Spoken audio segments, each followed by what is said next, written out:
वक्ते माननीय प्राध्यापक डॉक्टर श्रुतिश्री वडकपाळकरजी, माननीय प्राध्यापक धनाजी चव्हाणजी तसेच माननीय श्री दत्ता सरगरजी, त्यांच्या समवेत मंचावर उपस्थित सर्व आजच्या परिसंवादाचे अध्यक्ष माननीय डॉक्टर श्रीकांत पाटीलजी यांचा सत्कार या ठिकाणी संपन्न होत आहे।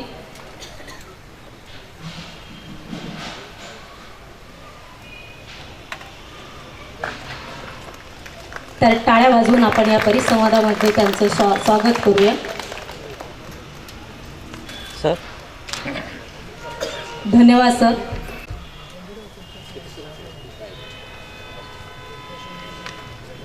तर त्यांचंही टाळ्या वाजवून आपण या परिसंवादामध्ये स्वागत करूया।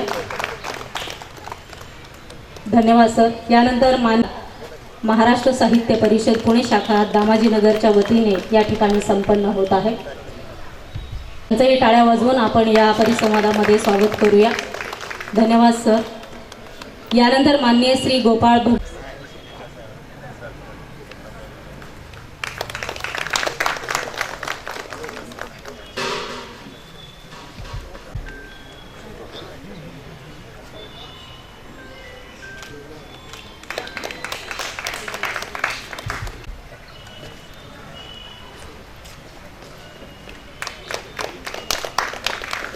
सर्व मान्यवरांचे सत्कार।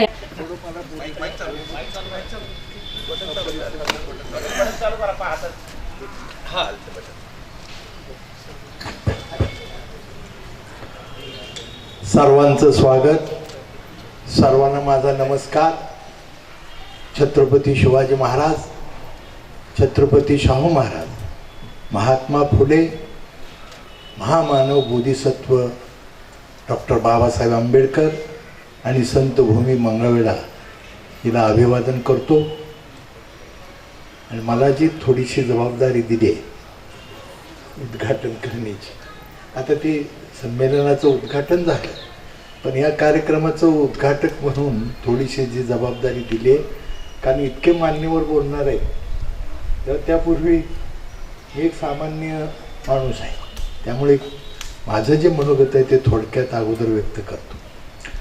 माझ्या नावाच्या पाठीमागं प्राध्यापक आहे, पण सेवानिवृत्त होऊन 17 वर्ष झाली आणि मी इतक्या वेगळ्या किचकट क्षेत्रात काम करतो, पण तरी आमच्या मॅडमचं प्रचंड वाचन असतंय, त्यामुळं मलाही थोडं थोडं वाचावं लागतंय आणि मग काही गोष्टी वाचनात येत आहेत। मला विषय खूप खूप मनापासून आवडला।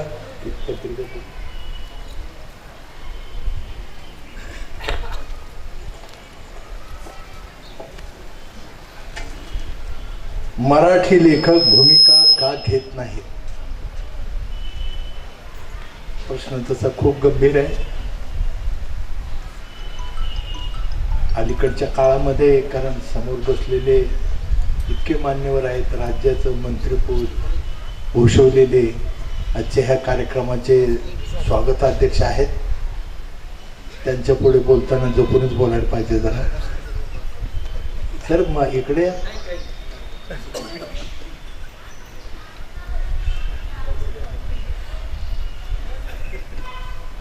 देश पातळीवरच या भूमिका घेणारी माणसं माझ्या अल्प वाचनाप्रमाणे खूप थोडे पत्रकार, खूप थोडे विचारवंत स्पष्टपणे भूमिका मांडतायत। मी मध्यंतरी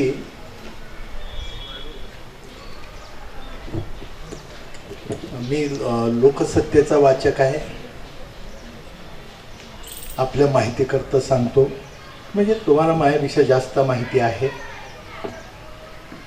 लोकसत्तेचं ढोबळे सर 6 आणि 7 नंबरचं पान जर आपण रोज वाचलं तर देशाचं वास्तव आपल्या सगळ्यांच्या समोर यायला बरीचशी मदत होईल।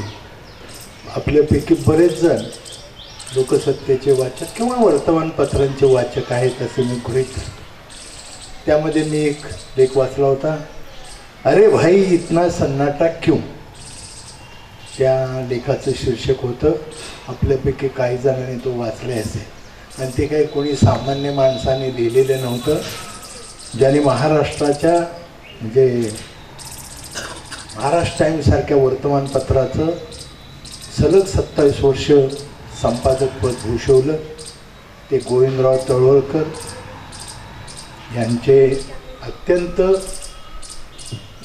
त्यांच्या सहवासात ज्यांनी काम केलं त्या भारतातले मोठे पत्रकार गिरीश कुबेर यांचा तो लेख होता. आणि मग त्यांनी दिल्लीतला सगळा फेरफटका मारला, पण कुठंच कोण बोलत नाही. संसद परिसरामध्ये मग मंत्र्यापासून ते सामान्य म्हणजे खासदारांच्यापर्यंत सगळीकडे एक फेरफटका मारला. आणि मग ही खासदार त्यांना पोचवायला आले बाहेरपर्यंत, त्यांचे मित्र होते. आणि मग ह्यांनी प्रश्न विचारला, अरे भाई इतना सन्नाटा क्यों? तेव्हा त्यांनी सांगितलं की बोलायला म्हणजे त्यांनी काय उत्तर दिलं मी काही इथं सांगत नाही, पण बोलू शकत नाही अशी एक साधारण परिस्थिती. तेव्हा आजच्या काळामध्ये एक भूमिका घेणं साहित्यिकाने, विषय आहे साहित्यिकांचा, पत्रकारांचा नाही, हा विषय आहे साहित्यिकांचा. आणि हे तसं कठीण काम आहे. पण तरीसुद्धा काल परवाच म्हणजे मला वाटतं 26 नोव्हेंबरला भारतीय संविधान दिन असतो, बरोबर आहे ना? 26 तारखेला सगळ्यात हां बऱ्याचपैकी वर्तमानपत्रामधून संविधान, त्याच्या रक्षणाविषयी खूप काही आलं. त्या संदर्भात आपण वाचलं. 150 वर्ष ब्रिटिशाच्या जोखडाखालून आपला देश 15 ऑगस्ट 47ला स्वतंत्र झाला. आणि भारताची राज्यघटना महामानव आंबेडकर त्या घटना समितीचे, मसुदा समितीचे अध्यक्ष होते. 26 नोव्हेंबरला ती घटना पार्लमेंटला, त्यावेळच्या भारतीय पार्लमेंटला त्यांनी सादर केली. आणि 26 जानेवारी 1950ला भारतीय प्रजासत्ताकाची घोषणा झाली. आणि बाबासाहेबांच्या अध्यक्षतेखाली निर्माण झालेली ही जी राज्यघटना आहे, हे जे संविधान आहे, त्या संविधानाच्या प्रमाणे वागण्याची, त्या संविधानाप्रमाणे त्याचं रक्षण करण्याची आणि भविष्यामध्ये त्या संविधानाप्रमाणे सगळ्यांनी वर्तन करण्याची आवश्यकता आज आपल्या समोर आहे. तेव्हा असं असताना मग बरेच वेळेला मी केवळ या सरकारविषयी असं मत नाही, पण मागच्या सरकारमध्ये सुद्धा काही वेळेला म्हणजे हे जे लेखकाचं जे स्वातंत्र्य आहे त्याच्यावरती काही बंधनं आलेली होती. म्हणजे एकूण 75 स्वातंत्र्याचा अमृत महोत्सव आपण साजरा करत असताना बरेच वेळेला वेगवेगळ्या काळामध्ये वर्तमानपत्रावरती, त्यांच्या संपादकावरती, लेखकाच्यावरती, विचारांच्यावरती अशी काही बंधनं आलेली आपण पाहतो. पण लोकशाही निकोप जर वाढायची असेल, संविधानाप्रमाणे सगळ्याला स्वातंत्र्य हवं असेल, त्याप्रमाणे वागण्याचं स्वातंत्र्य हवं असेल, तर विचाराचं जे स्वातंत्र्य आपल्या घटनेनं आपल्याला दिलेलं आहे, अभिव्यक्ती स्वातंत्र्य, हे सगळ्याला मिळायला पाहिजे. आणि त्या पद्धतीनं त्यांनी ते आपल्या साहित्यातून अभिव्यक्त करायला पाहिजे. खरं म्हणजे साहित्य हा समाजाचा आरसा आहे असं आपण मानतो, म्हणजे किंवा समाजाचं प्रतिबिंब आहे असं आपण मानतो. समाजामध्ये ज्या घटना घडतात, असंख्य घटना घडत असतात, त्या घटनाचं प्रतिबिंब आपल्याला वेगवेगळ्या साहित्यिकांनी आपल्या साहित्यामध्ये, मग कवी असो, कथा लेखक असो, कादंबरीकार असो, किंवा आणखी मुक्तचिंतन करणारा लेखक असो, म्हणजे वेगवेगळ्या प्रकारचं साहित्य निर्माण करणारे हे जे महान साहित्य आज आपल्या मराठी भाषेमध्ये होऊन गेले, त्या सगळ्यांनी आपली मतं त्या साहित्यामधून, जे समाजामध्ये जे घडतं ते साहित्यातून मांडलेलं आपल्याला दिसतं. अगदी चित्रपटासारखं क्षेत्र जे अत्यंत लोकप्रिय आहे त्यामध्ये सुद्धा आपल्या अवतीभोवती जे घडतं तेच त्या पटकथेच्या माध्यमातून, संवादाच्या माध्यमातून तिथं आलेलं आपण पाहतो. आणि बऱ्याच वेळेला एखादी कादंबरी वाचत असताना, एखादा चित्रपट पाहत असताना त्या नायकाच्या अगर नायिकेच्या जागी आपण स्वतःला पाहतो, स्वतःची सुखदुःख तिथं पाहतो आपण. आणि म्हणून तो चित्रपट, म्हणून ते साहित्यकृती असेल, मग कथा असेल, कविता असेल, आणखी कादंबरी असेल, ती आपण म्हणजे त्यामध्ये जे समरस होतो त्या पाठीमागची वाचकाची भूमिका ही असावी असं मला वाटतं. आणि म्हणून आपण त्यामध्ये इतकं समरस होतो. मग असं जर असेल तर इथं खूप चांगले विचारवंत या विषयावरती बोलणार आहेत. मी म्हणेन की आपण मुक्तपणे बोलावं आणि खऱ्या अर्थानं खरं तर विचारवंत किंवा साहित्य यांनी अनेक गोष्टी आज जगात निर्माण केलेल्या आहेत. जगातली पहिली राज्यक्रांती फ्रान्समधली, ही क्रांतीसुद्धा विचारवंतांच्या विचारातून झालेलं आहे. मग ते व्हॉल्टेर असो, मॉन्टेस्को असो किंवा रुसो असो, ह्या 3 विचारवंतांच्या विचारातून फ्रान्सची राज्यक्रांती झाली. जगात जिथं जिथं वैचारिक किंवा राजकीय क्रांत्या झाल्या तिथं त्याच्या पाठीमागं विचारवंतांचे विचार हेच कारणीभूत असतात. लांब कशाला, हजारो वर्ष आपला महाराष्ट्र ज्या सांस्कृतिक जोखडाखाली होता त्याच्या विरोधात पहिलं बंड केलं ज्ञानेश्वरांनी. आपण मराठीचे सगळेजण प्राध्यापक आहात, आपल्याला माहीत आहे या बड्या बंडवाल्यामध्ये बरोबर आहे ज्ञानेश्वर माने पहिला. 700 वर्षापूर्वी या महाराष्ट्राच्या भूमीमध्ये, या इंद्रायणीच्या काठी संत ज्ञानदेव आणि त्यांच्या कुटुंबीय, निवृत्ती महाराज असतील, ज्ञानेश्वर महाराज असतील, सोपानदेव असतील, मुक्ताबाई असेल, ती मालिका पाहतो आपण. किती मोठे वैचारिक परिवर्तन त्यांनी घडवून आणलं. आज 700 वर्ष झालं ज्ञानेश्वरीचं महत्त्व वाढतंय. कारण आणि जसं जसं आपण खोलात जाऊन त्याचा अभ्यास करू तसं त्यातलं विचारधन आपल्या लक्षात येत आहे. ज्ञानेश्वरांनी काय केलं हे तुम्हाला सांगणे हे काही एवढं हे मी मोठा नाही, पण ज्ञानेश्वराला पहिला बंडवाला का म्हणतो आपण, तर ज्ञानेश्वर महाराजांनी जे साहित्य, जे ज्ञान, मग ते वेदज्ञान असो, उपनिषदातलं ज्ञान असेल, गीतेतलं असेल, हे सगळं ज्ञान जे संस्कृत भाषेमध्ये बंदिस्त होतं ते सर्वसामान्य माणसांच्या करता ज्ञानेश्वर महाराजांनी ते खुलं केलं.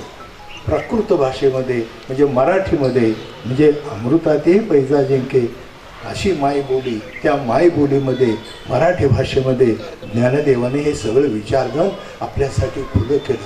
म्हणून आज 700 वर्षामध्ये एवढा वैचारिक बदल झालेला आहे की आधी सामान्य म्हणजे समाजाच्या विविध थरातील की ज्यांना विद्या ज्ञान त्याचा स्पर्शही नव्हता, गंधही नव्हता, तिथली माणसं आज त्या विषयावरती किती प्रभावीपणे बोलतात.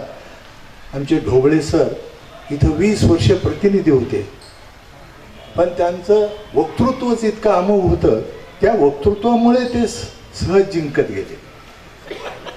सर भाषेची आणि शब्दाचं महत्त्व तुमच्या इतकं कुणाला त्याचं आकलन झालंय असं मला वाटत. इथपर्यंत आपली क्रांती झाली. जे ज्ञान बंदिस्त होतं ते ज्ञान सामान्य माणसं सुद्धा ते ज्ञान अभिव्यक्त करू लागले. ज्ञानदेवापासून सुरू झालेली संतपरा तुका झालासे कळस म्हणतो संत बहिणाईचा अभंग आहे की नाही. ज्ञानदेवे रचिला पाया नामा तयाचा किंकर आणि तुका झालासे कळस असं पण म्हणतो. संत तुकाराम महाराजांच्या काळात तर हे ज्ञान सर्वसामान्य माणसांच्या जिभेपर्यंत पोहोचलं. खरं म्हणजे तुकारामाची गाथा इंद्रायणीत बुडवली, ती बुडवली का आणखी काय घडलं ते अभ्यासक मंडळी सांगतील. की माझ्या अल्पमतीप्रमाणे मी असं म्हणेन की तुकारामांनी रचलेले अभंग हे सर्वसामान्य माणसाच्या ओठावरती अगोदरच पोचलेले होते. तेव्हा कृत्रिम कागद बुडवणं याला महत्त्व नव्हतं. ते अभंग, ती गाथा सर्वसामान्य माणसांच्या अंतःकरणापर्यंत, हृदयापर्यंत ही अगोदर पोचलेली होती. त्यामुळं ती गाथा संपवणं शक्य झालं नाही. आणि मग तुकाराम महाराजांचा तरी एक विचार आपल्या सगळ्यांच्या कायमचा स्मरणात आहे. तुकारामांनी म्हटलेलं आहे की बाबा, आम्हा घरी धन शब्दांचीच रत्ने आणि शब्द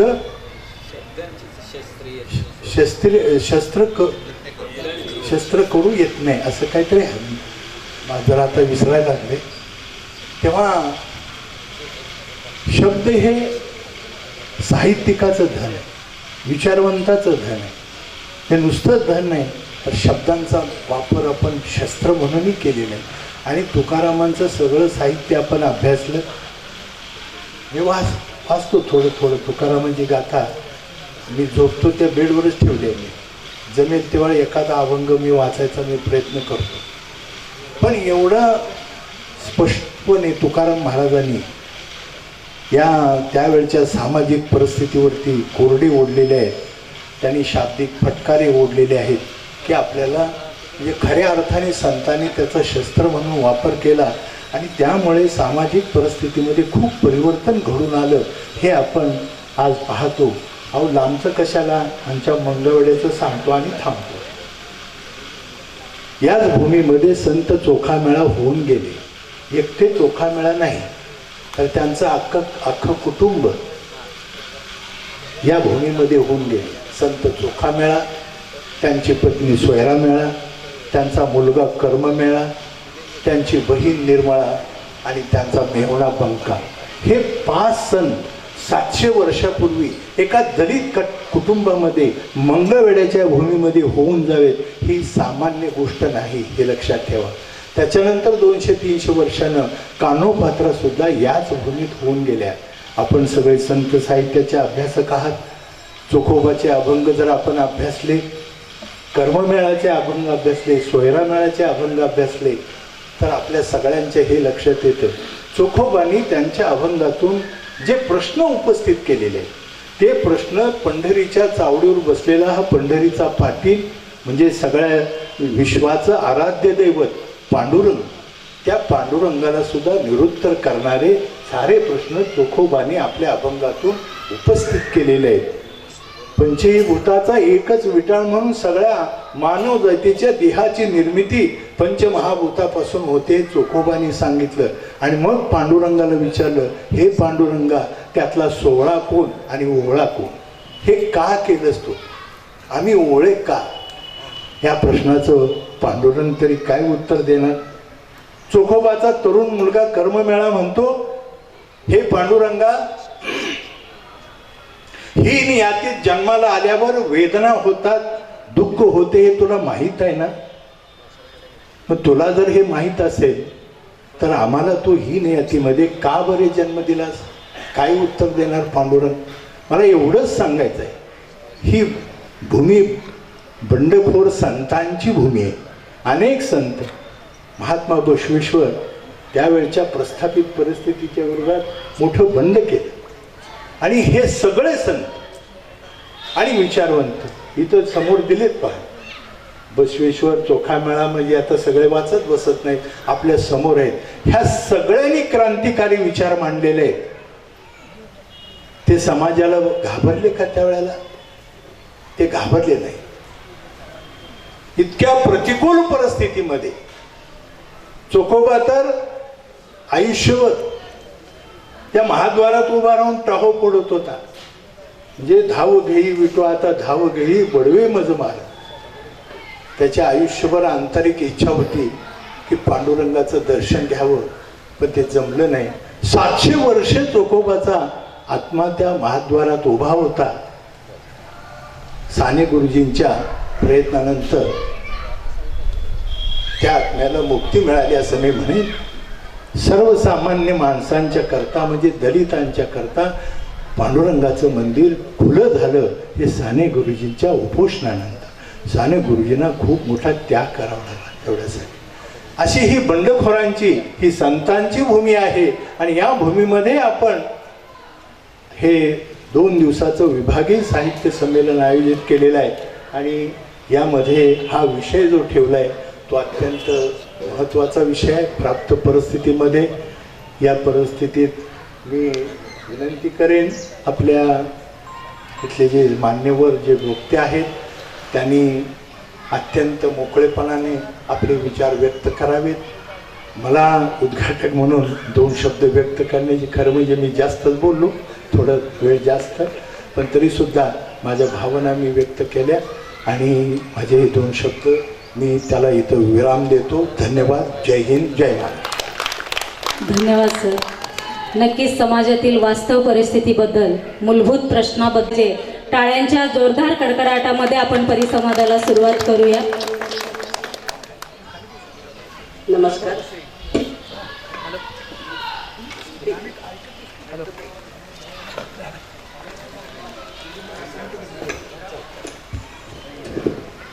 नमस्कार. मला वाटतं माझा आवाज हे नसताना सुद्धा येईल. प्राध्यापक आहे त्यामुळे. महाराष्ट्र साहित्य परिषद पुणे शाखा दामाजीनगर आयोजित विभागीय साहित्य संमेलनाचे अध्यक्ष ज्येष्ठ कवी अरुण म्हात्रे सर, स्वागताध्यक्ष ज्यांचे वक्तृत्वावर अतिशय कमांड आहे असे आदरणीय प्राध्यापक लक्ष्मणराव ढोबळे सर, मसाप पुणेचे कार्याध्यक्ष प्राध्यापक मिलिंद जोशी, कोषाध्यक्ष सुनीता राजे पवार, या संमेलनाचे संयोजक दामाजीनगर शाखेचे अध्यक्ष आदरणीय, ज्यांनी मला वाटतं गेले महिनाभर तरी झोपले नसतील मला वाटतं, असे आदरणीय जडे सर, त्यांचे सर्व सहकारी, त्यांचा सगळी ही टीम, पदाधिकारी, त्याचप्रमाणे समन्वयक पद्माकर कुलकर्णी, आदरणीय जे कुलकर्णी, कल्याण काळे सर, कार्याध्यक्ष दिगंबर भकरे सर, माझ्याबरोबर इथे आलेले आमच्या सोलापूर मसापचे प्रमुख कार्यवाह मारुती कटकधोंड, सहकार्यवाह राजेंद्र भोसले, बदिउजमा बिराजदार, सर्व माझ्यासमोर उपस्थित असलेले सगळे मान्यवर, या परिसंवादाचे अध्यक्ष, अतिशय धडपड व्यक्तिमत्व असलेले, सर्व विषयांवर प्रभुत्व असलेले doctor Shrikant Patil sir, Arun Shinde sir आज इथे आलेले नाहीत, पण धनाजी चव्हाण सर, सुरेश पवार आणि डॉक्टर दत्ता सरगर सर. विषय आहे की मराठी लेखक भूमिका का घेत नाही. खरं तर हा विषय तसा खूप गंभीर आहे आणि या विषयावर आपल्याला सगळ्यांनाच याची उत्तरं माहिती आहेत, का घेत नाही. कारण मगाशीच मी जेवताना जरा चर्चा केली तर आमचे भोसले सर म्हणाले, काय दगडं पाडून घ्यायचे का घरावर. एका वाक्यात त्याचं उत्तर देऊन मोकळे झाले की आपण म्हणतो आहोत की खरंच भूमिका घेत नाहीत का. आता इथे प्रश्नचिन्ह आहे.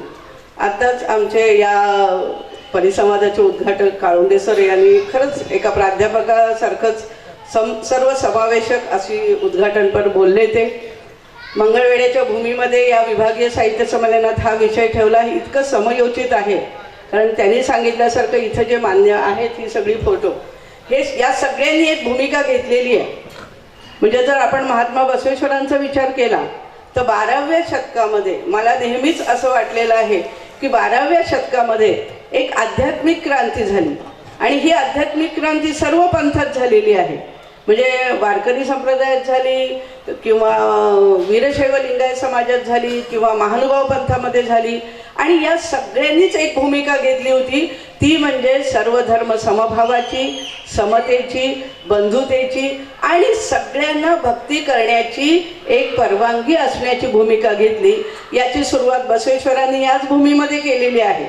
बसवेश्वरांचं जे कार्य आहे खरोखर आता आपल्याला माहिती आहे की त्यांनी कधीही जातीभेद पाळलेला नाही, स्त्री पुरुष भेद पाळलेला नाही.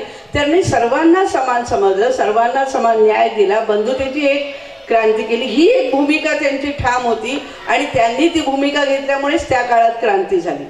मग अशी त्यांनी एक उल्लेख केला की संत ज्ञानेश्वरांना त्यांनी एक भूमिका घेतली होती की आपल्या बोलीभाषेमध्येच लिहायचं, आपल्या भावना व्यक्त करायच्या. आणि त्यामुळे आपल्याला माहिती आहे की 12व्या-13व्या शतकामध्ये 18 पगड जातीचे लोक निर्माण झाले. दलित समाजाचा पहिल्या हुंकाराची भूमिका चोखामेळ्यांनी घेतलेली आहे. सोयराबाई म्हणते अवघा रंग एक झाला. हा अवघा रंग एक करण्याची जी भूमिका आहे ती सोयराबाईने एक स्त्री म्हणून घेतलेली आपल्याला पहिल्यांदा दिसते. स्त्रीवाद आत्ता आलाय का आपल्याला 21व्या किंवा 20व्या शतकात? नाही.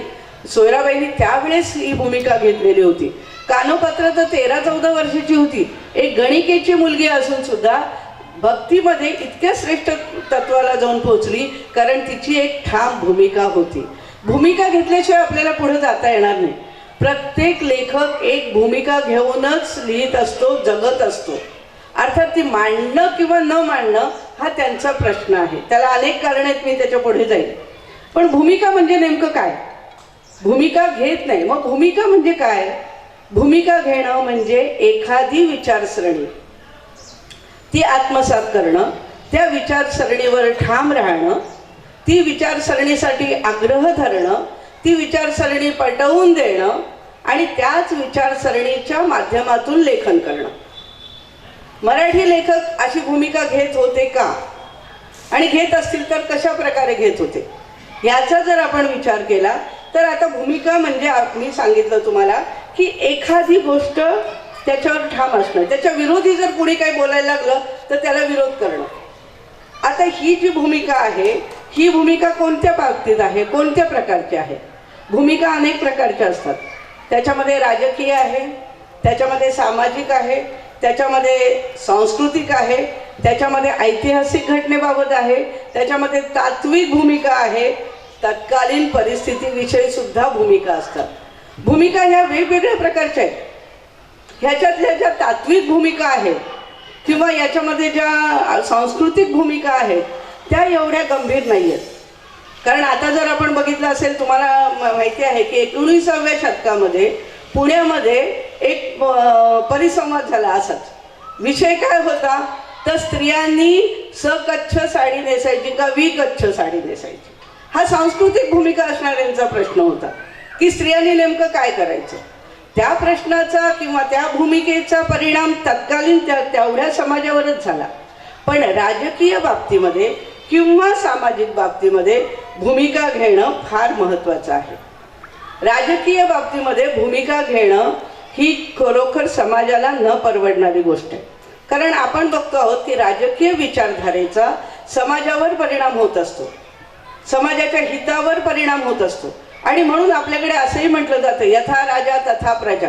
राजेशाही राजकीय विचारधारा ज्या पद्धतीची असते तशीच भूमिका तत्कालीन समाजातले लोक घेत राहतात.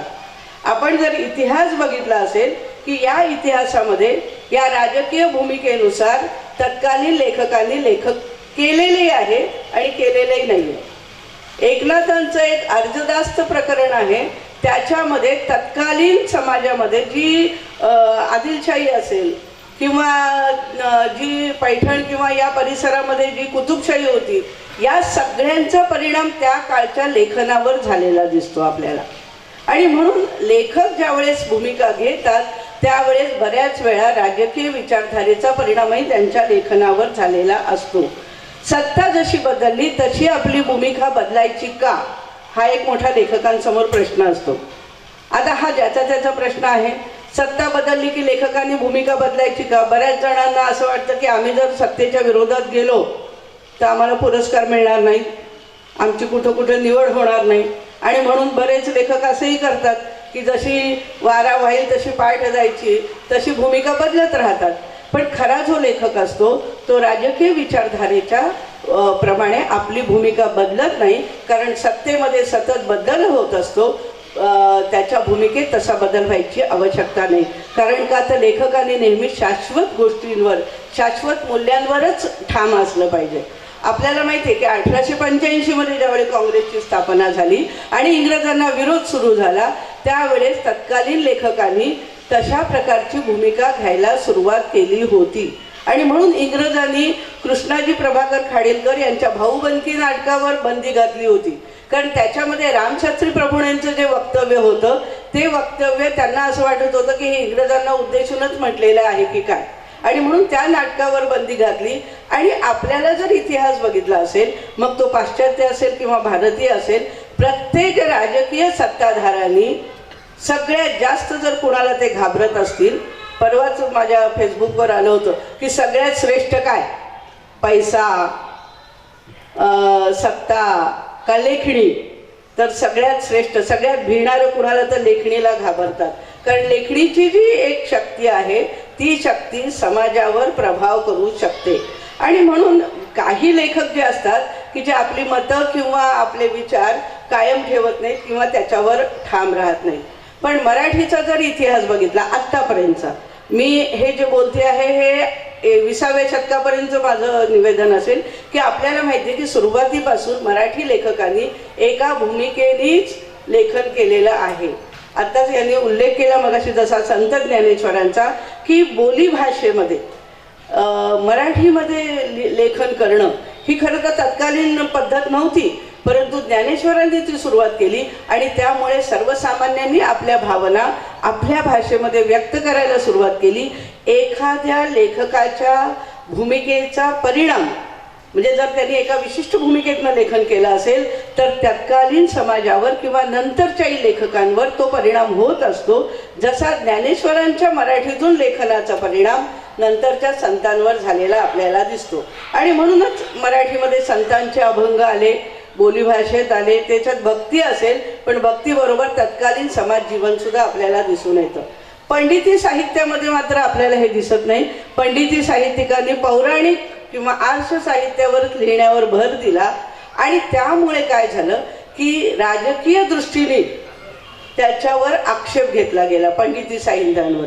कारण का तर मोरोपंतांनी एवढं विराट पर्व लिहिलं आणि सगळं महाभारतावर आख्यानं लिहिली, परंतु त्याच काळामध्ये पानिपतची लढाई होऊन 1.25 लाख बांगडी फुटली होती, परंतु मोरोपंतांनी आपल्या साहित्यात त्याचा उल्लेख केला नाही, त्या भूमिकेत ते गेले नाहीत आणि म्हणून या मोरोपंतांना सुद्धा अनेकांनी विरोध केलेला आहे किंवा त्यांची भूमिका त्यांना मान्य नव्हती.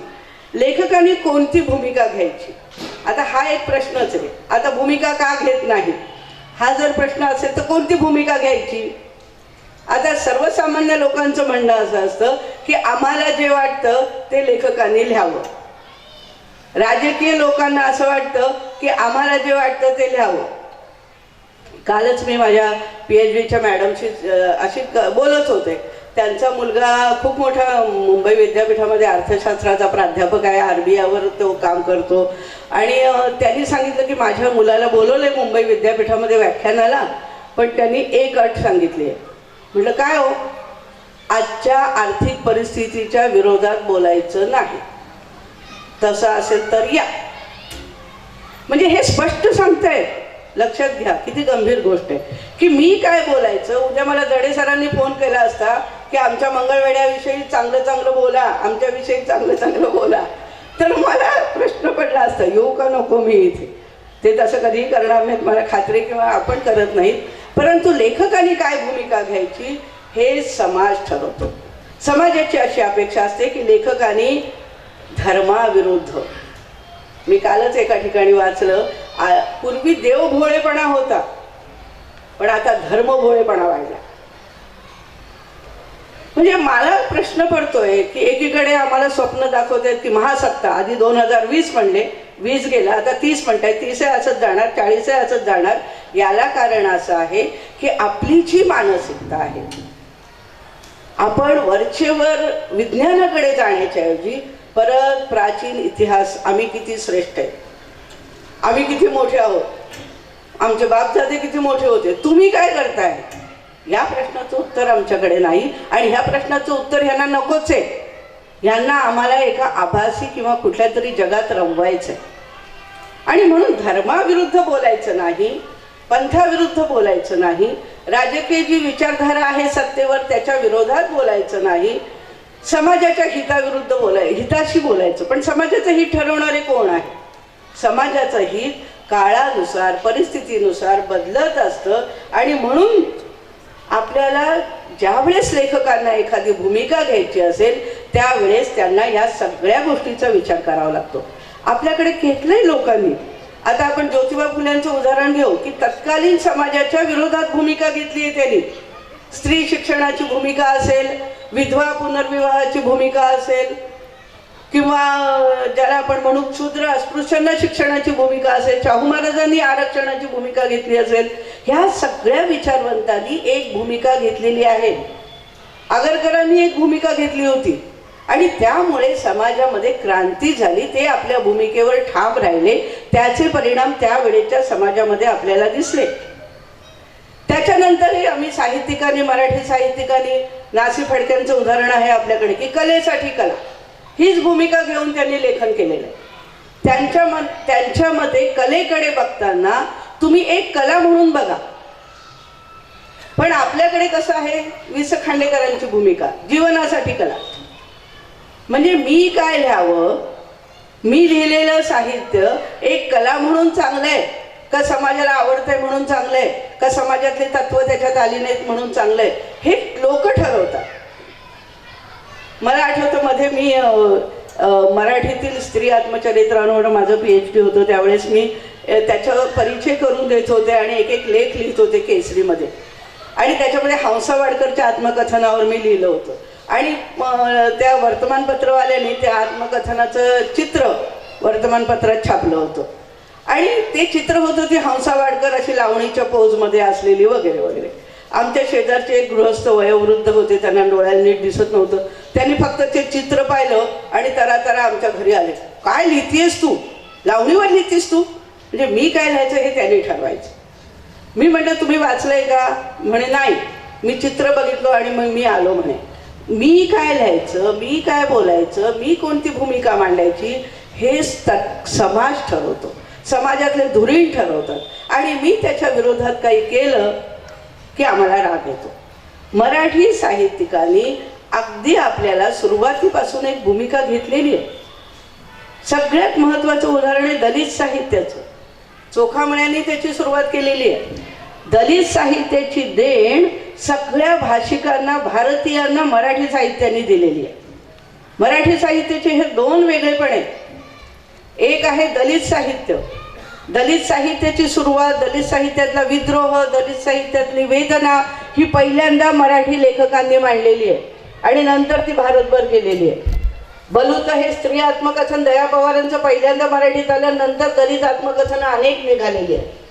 जसं हे एक दलित साहित्य आहे तसंच स्त्रियांची आत्मचरित्र सुद्धा मराठीमध्ये पहिल्यांदा आलेली आहे. सकाळी अरुण म्हात्रे सरांनी ज्या रमाबाई रानड्यांचा उल्लेख केला, त्या रमाबाई रानड्यांचं आत्मकथन हे मराठीतलं पहिलं आत्मकथन आहे 1910 साली. आणि त्यानंतर सगळ्यात जास्त इतर भारतीय भाषांपेक्षा मराठीमध्ये स्त्रियांची आत्मचरित्र जास्त आहेत.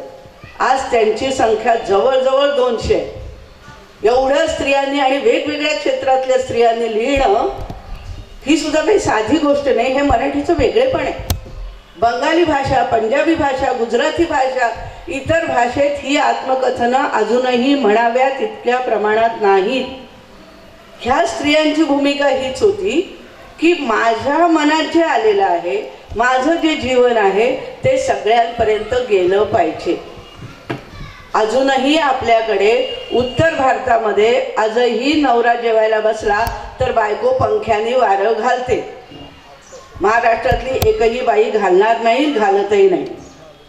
याला कारण आहे की आपल्या लेखकांनी 19व्या शतकामध्ये जी एका सामाजिक सुधारणेच्या भूमिकेतून साहित्य लिहिलं त्याचे परिणाम समाजावर झालेले आहेत. आता असं असून सुद्धा प्रश्न असा आहे इथं की मराठी लेखक भूमिका का घेत नाही?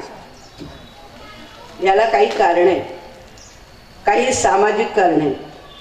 पहिलं सामाजिक कारण काय आहे? जातीय विषमता.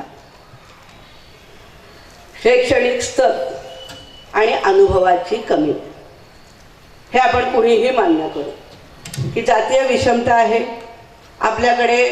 आत्ता म्हणजे स्वातंत्र्यानंतर तळागाळातले लोक लिहायला सुरुवात झालेली आहे, त्यांचं जीवन बाहेर यायला लागलेलं आहे.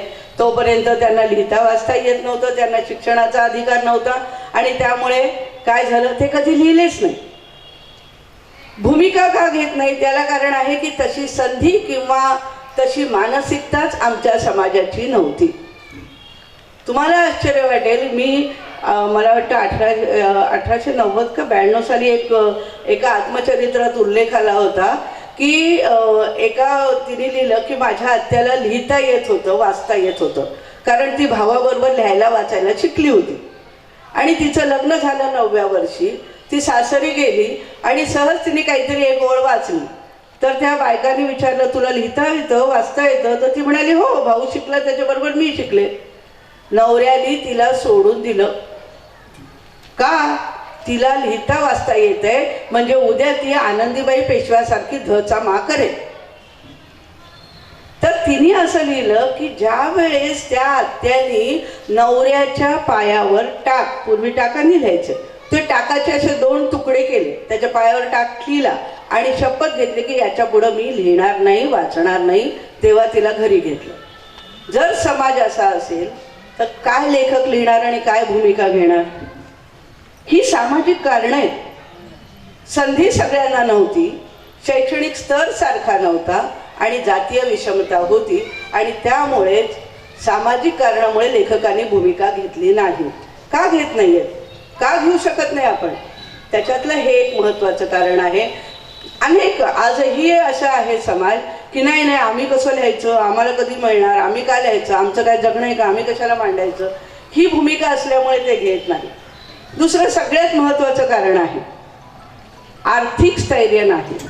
आर्थिक कारण हे तर आजच्या काळात म्हणजे 21व्या शतकातही महत्त्वाचं आहे की आम्ही जर काही लिहायला लागलो, आमची नोकरी गेली तर खायचं काय?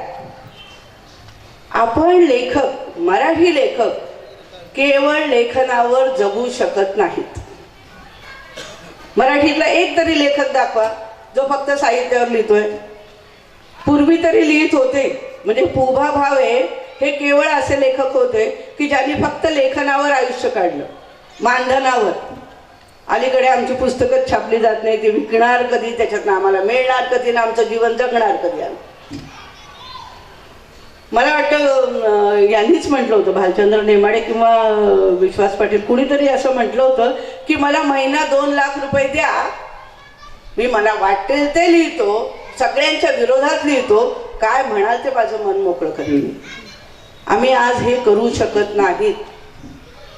आज पाश्चात्यांची उदाहरणं देतात. मगाशी कोणीतरी म्हणलं इंग्रजीतले लेखक काय लिहितात, इथले लेखक लिहितात, ते लेखक अरे ते लिहितील ना, कारण त्यांना पोटाची चिंता नाही आहे ना. आम्हाला ही पोटाची चिंता केवढी मोठी आहे, आम्हाला त्याची शाश्वती नाही आहे ना.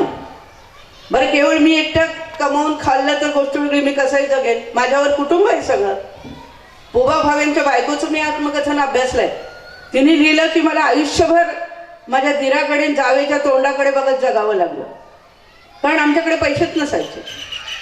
मराठीतला लेखक लेखनावर जगू शकत नाही, त्यामुळे तो एक ठाम भूमिका घेऊ शकत नाही असं मला वाटतं. गरिबी आहे, अर्थात जो लेखक खरा असतो तो कसाही लिहितो.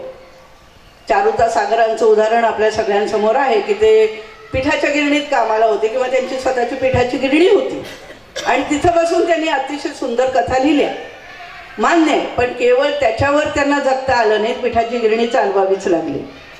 म्हणून लेखक का भूमिका घेत नाहीत, ह्याला सगळ्यात महत्त्वाचं कारण आहे की आर्थिक स्थैर्य नाही, आर्थिक सुबत्ता नाही. तिसरं महत्त्वाचं कारण आहे मानसिक कारण. आमच्या संस्कृतीने आम्हाला सतत हेच सांगितलेलं आहे, सांभाळून राहा, सामंजस्य घ्या, ॲडजस्टमेंट करा, तडजोड करा, संयम ठेवा, आजच्या दिवसापेक्षा उद्याचा दिवस चांगला येईल याच्यावर विश्वास ठेवा.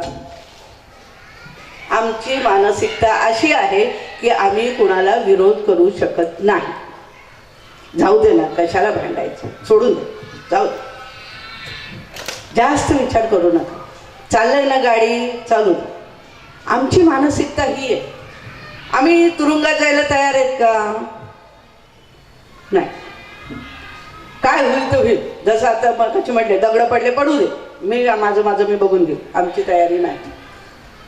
आम्हाला नेहमी सामंजस्याची भूमिका शिकवली आहे, आम्हाला तडजोड करायला शिकवली आहे, राजकीय सत्तेच्या किंवा समाजाच्या विरोधात न जाण्याची आमची मानसिकता आहे.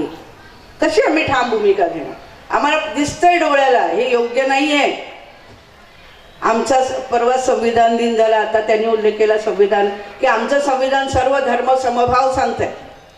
पण आज एक आमचा धर्मश्रेष्ठ, आमचा धर्मश्रेष्ठ, आमचा धर्मश्रेष्ठ अशी नारे लागलेले आहेत. खरं तर सगळेच धर्मश्रेष्ठ आहेत आणि सगळे धर्म हेच सांगतात की माणसाने एकमेकांवर प्रेम केलं पाहिजे, मानवता धर्म हा सगळ्यात श्रेष्ठ आहे. तरी आमची तत्व श्रेष्ठ आहेत.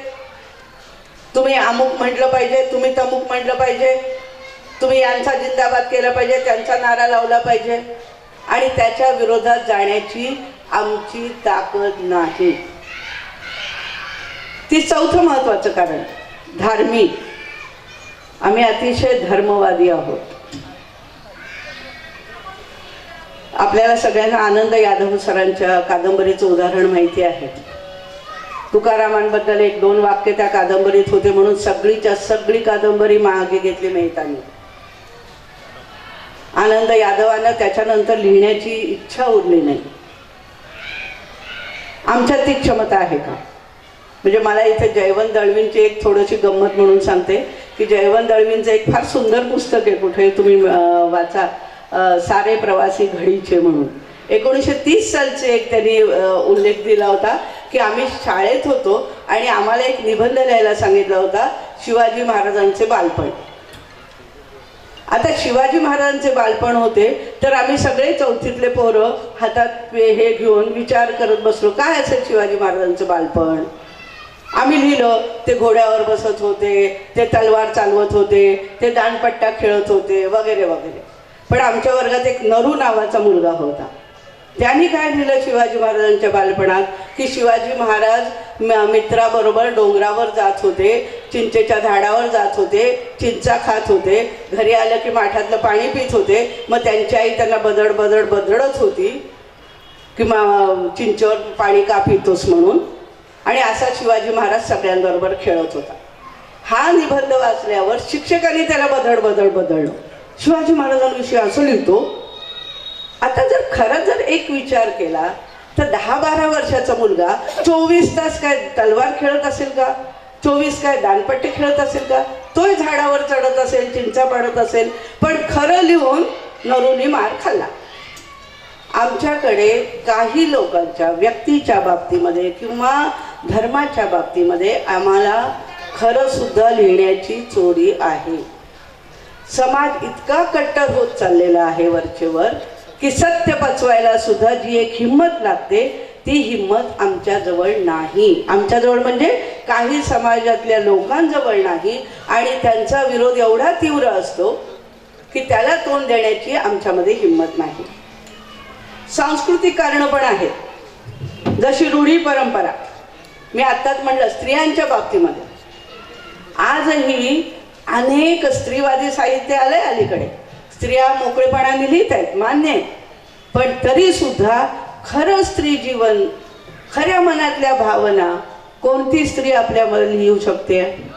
नाही लिहू शकत. याला कारण आहे की जरी तिने एक भूमिका घ्यायची ठरवली, म्हणजे मी आता माझा अभ्यास आहे म्हणून मी सांगते की रमाबाई रानड्यांनी त्यांच्या आत्मकथनामध्ये रानड्यांविषयी उच्चारताना, आता आपण अलीकडे नवरात्री म्हणतो, पती म्हणतो किंवा इतर काही म्हणतो, तर तसं न करता त्यांनी काय केलं रमाबाई रानड्यांनी की स्वतः हा शब्द उच्चारला नवऱ्याला.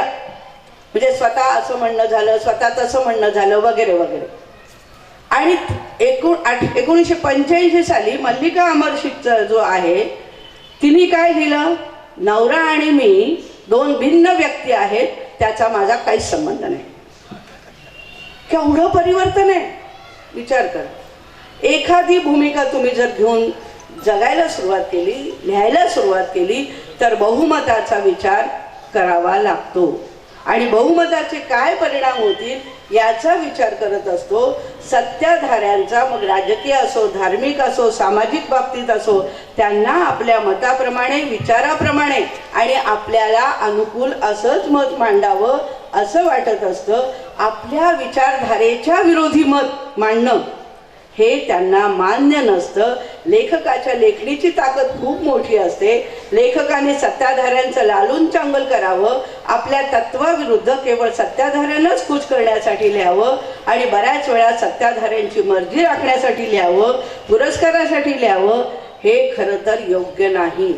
लेखकाने नेहमी शाश्वत मूल्यांसाठी लिहिलं पाहिजे. शाश्वत मूल्यांवरच भूमिका त्यांची ठाम असली पाहिजे आणि याच्यासाठीच त्यांनी आपली भूमिका एक निश्चित ठेवून त्याच्याप्रमाणेच लेखन करावं. कारण सत्ता आज आहे, उद्या नाही. तुमचं लेखन शाश्वत असलं पाहिजे. पाश्चिमात्यांचं लेखन शाश्वत आहे. खरं तर एक फार सुंदर कादंबरी होती रे ब्रॉडबेरीची, त्याच्यावर मला बोलायचं होतं, पण आता वेळ खूप झालेला आहे. माझं मत आहे की लेखकांनी शाश्वत मूल्यांच्या भूमिकेवर, शाश्वत मूल्य टिकण्याच्या भूमिकेवर ठाम राहावं आणि मराठी लेखक अशी भूमिका घेत होते, घेत आहेत, पुढंही घेतील. फक्त ती जी भूमिका आहे त्या भूमिकेचं फार मोठं समर्थन कदाचित त्यांना करता येत नसेल तत्कालीन परिस्थितीनुसार, पण आजपर्यंत मराठी लेखकांनी अशा भूमिका घेतलेल्या आहेत आणि यापुढेही ते घेतील असं मला वाटतं. धन्यवाद. धन्यवाद मॅडम. आपल्या बहुतांश परिषद पुणे शाखा दामाजीनगर विभागीय साहित्य संमेलन या संमेलनाचे अध्यक्ष आदरणीय म्हात्रे सर,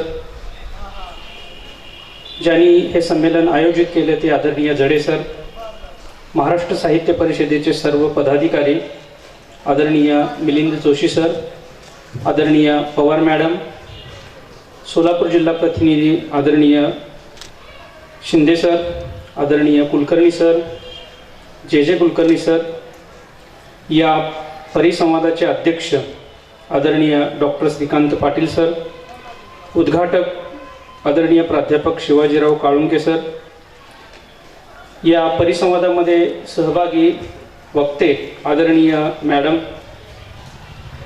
सरगर सर व उपस्थित रसिक बंधू भगिनी. परिसंवादाचा विषय आहे मराठी लेखक भूमिका का घेत नाही. आदरणीय मॅडमनी या अगोदर लेखकांनी भूमिका कशी घेतली हे सविस्तर सांगितलेलं आहे.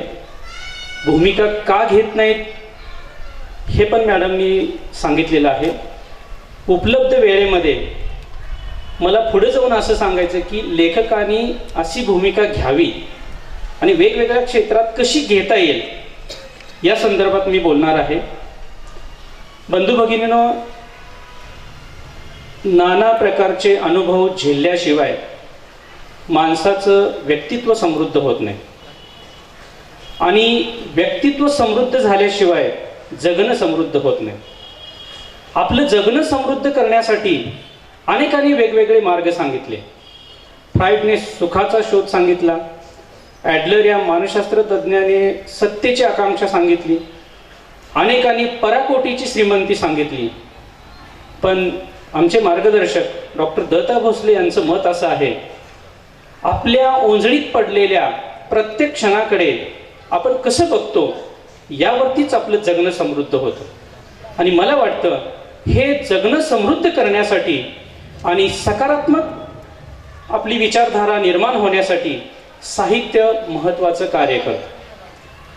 कारण साहित्य माणसाला जगण्याची दिशा देतं, साहित्य माणसाला जगण्याची उर्मी देतं, साहित्य माणसाला जीवनाचा अर्थ आणि अन्वय अर्थ सांगतं. जगण्याला बळ, जगण्याला उर्मी साहित्यामुळेच मिळते. उत्तमोत्तम साहित्य आपणाला जगण्याची दिशा देतं. मग या साहित्यामध्ये लेखकाची भूमिका कशी असली पाहिजे, म्हणजे आता मॅडमनी अगदी महानुभाव संप्रदायापासून संत वाङ्मयापासून लेखकांनी भूमिका घेतल्याचा संदर्भ सांगितला. पण माझ्या वाचनामध्ये आलेला मला अलीकडचा संदर्भ थोडक्यात दिलेल्या वेळेमध्ये सांगायचा आहे, म्हणजे लेखकांना कशी भूमिका बदलता येईल. मानवी मनाच्या तळापर्यंत पोहोचणारा साहित्याचा कोणताही प्रकार लेखकाच्या भूमिकेचे सादरीकरण करायला हवा, कोणताही प्रकार. आणि लेखन करताना वास्तविक व समकालीन लेखन करावं असं मला वाटतं. त्यापुढे जाऊन मी असं म्हणेन, साहित्यामध्ये वेदनांची उकल मांडणारी साहित्याची बाजू निश्चितपणे समाजात विसावते, पण केवळ वेदनाची उकल मांडून चालणार नाही, तर त्या वेदनेला फुंकार घालायला पाहिजे. ती वेदना कमी होण्यासाठी लेखकांनी थोडाफार प्रयत्न करावा असं मला या ठिकाणी मनोमन वाटतं. उदाहरणार्थ, शेतकरी जीवनावरती ज्या मान्यवर लेखकांनी लेखन केलं, त्या लेखकाच्या कादंबरीचा, कथेचा शेवट जर दुःखाने होत असेल तर त्यातून प्रेरणा कशी घेणार.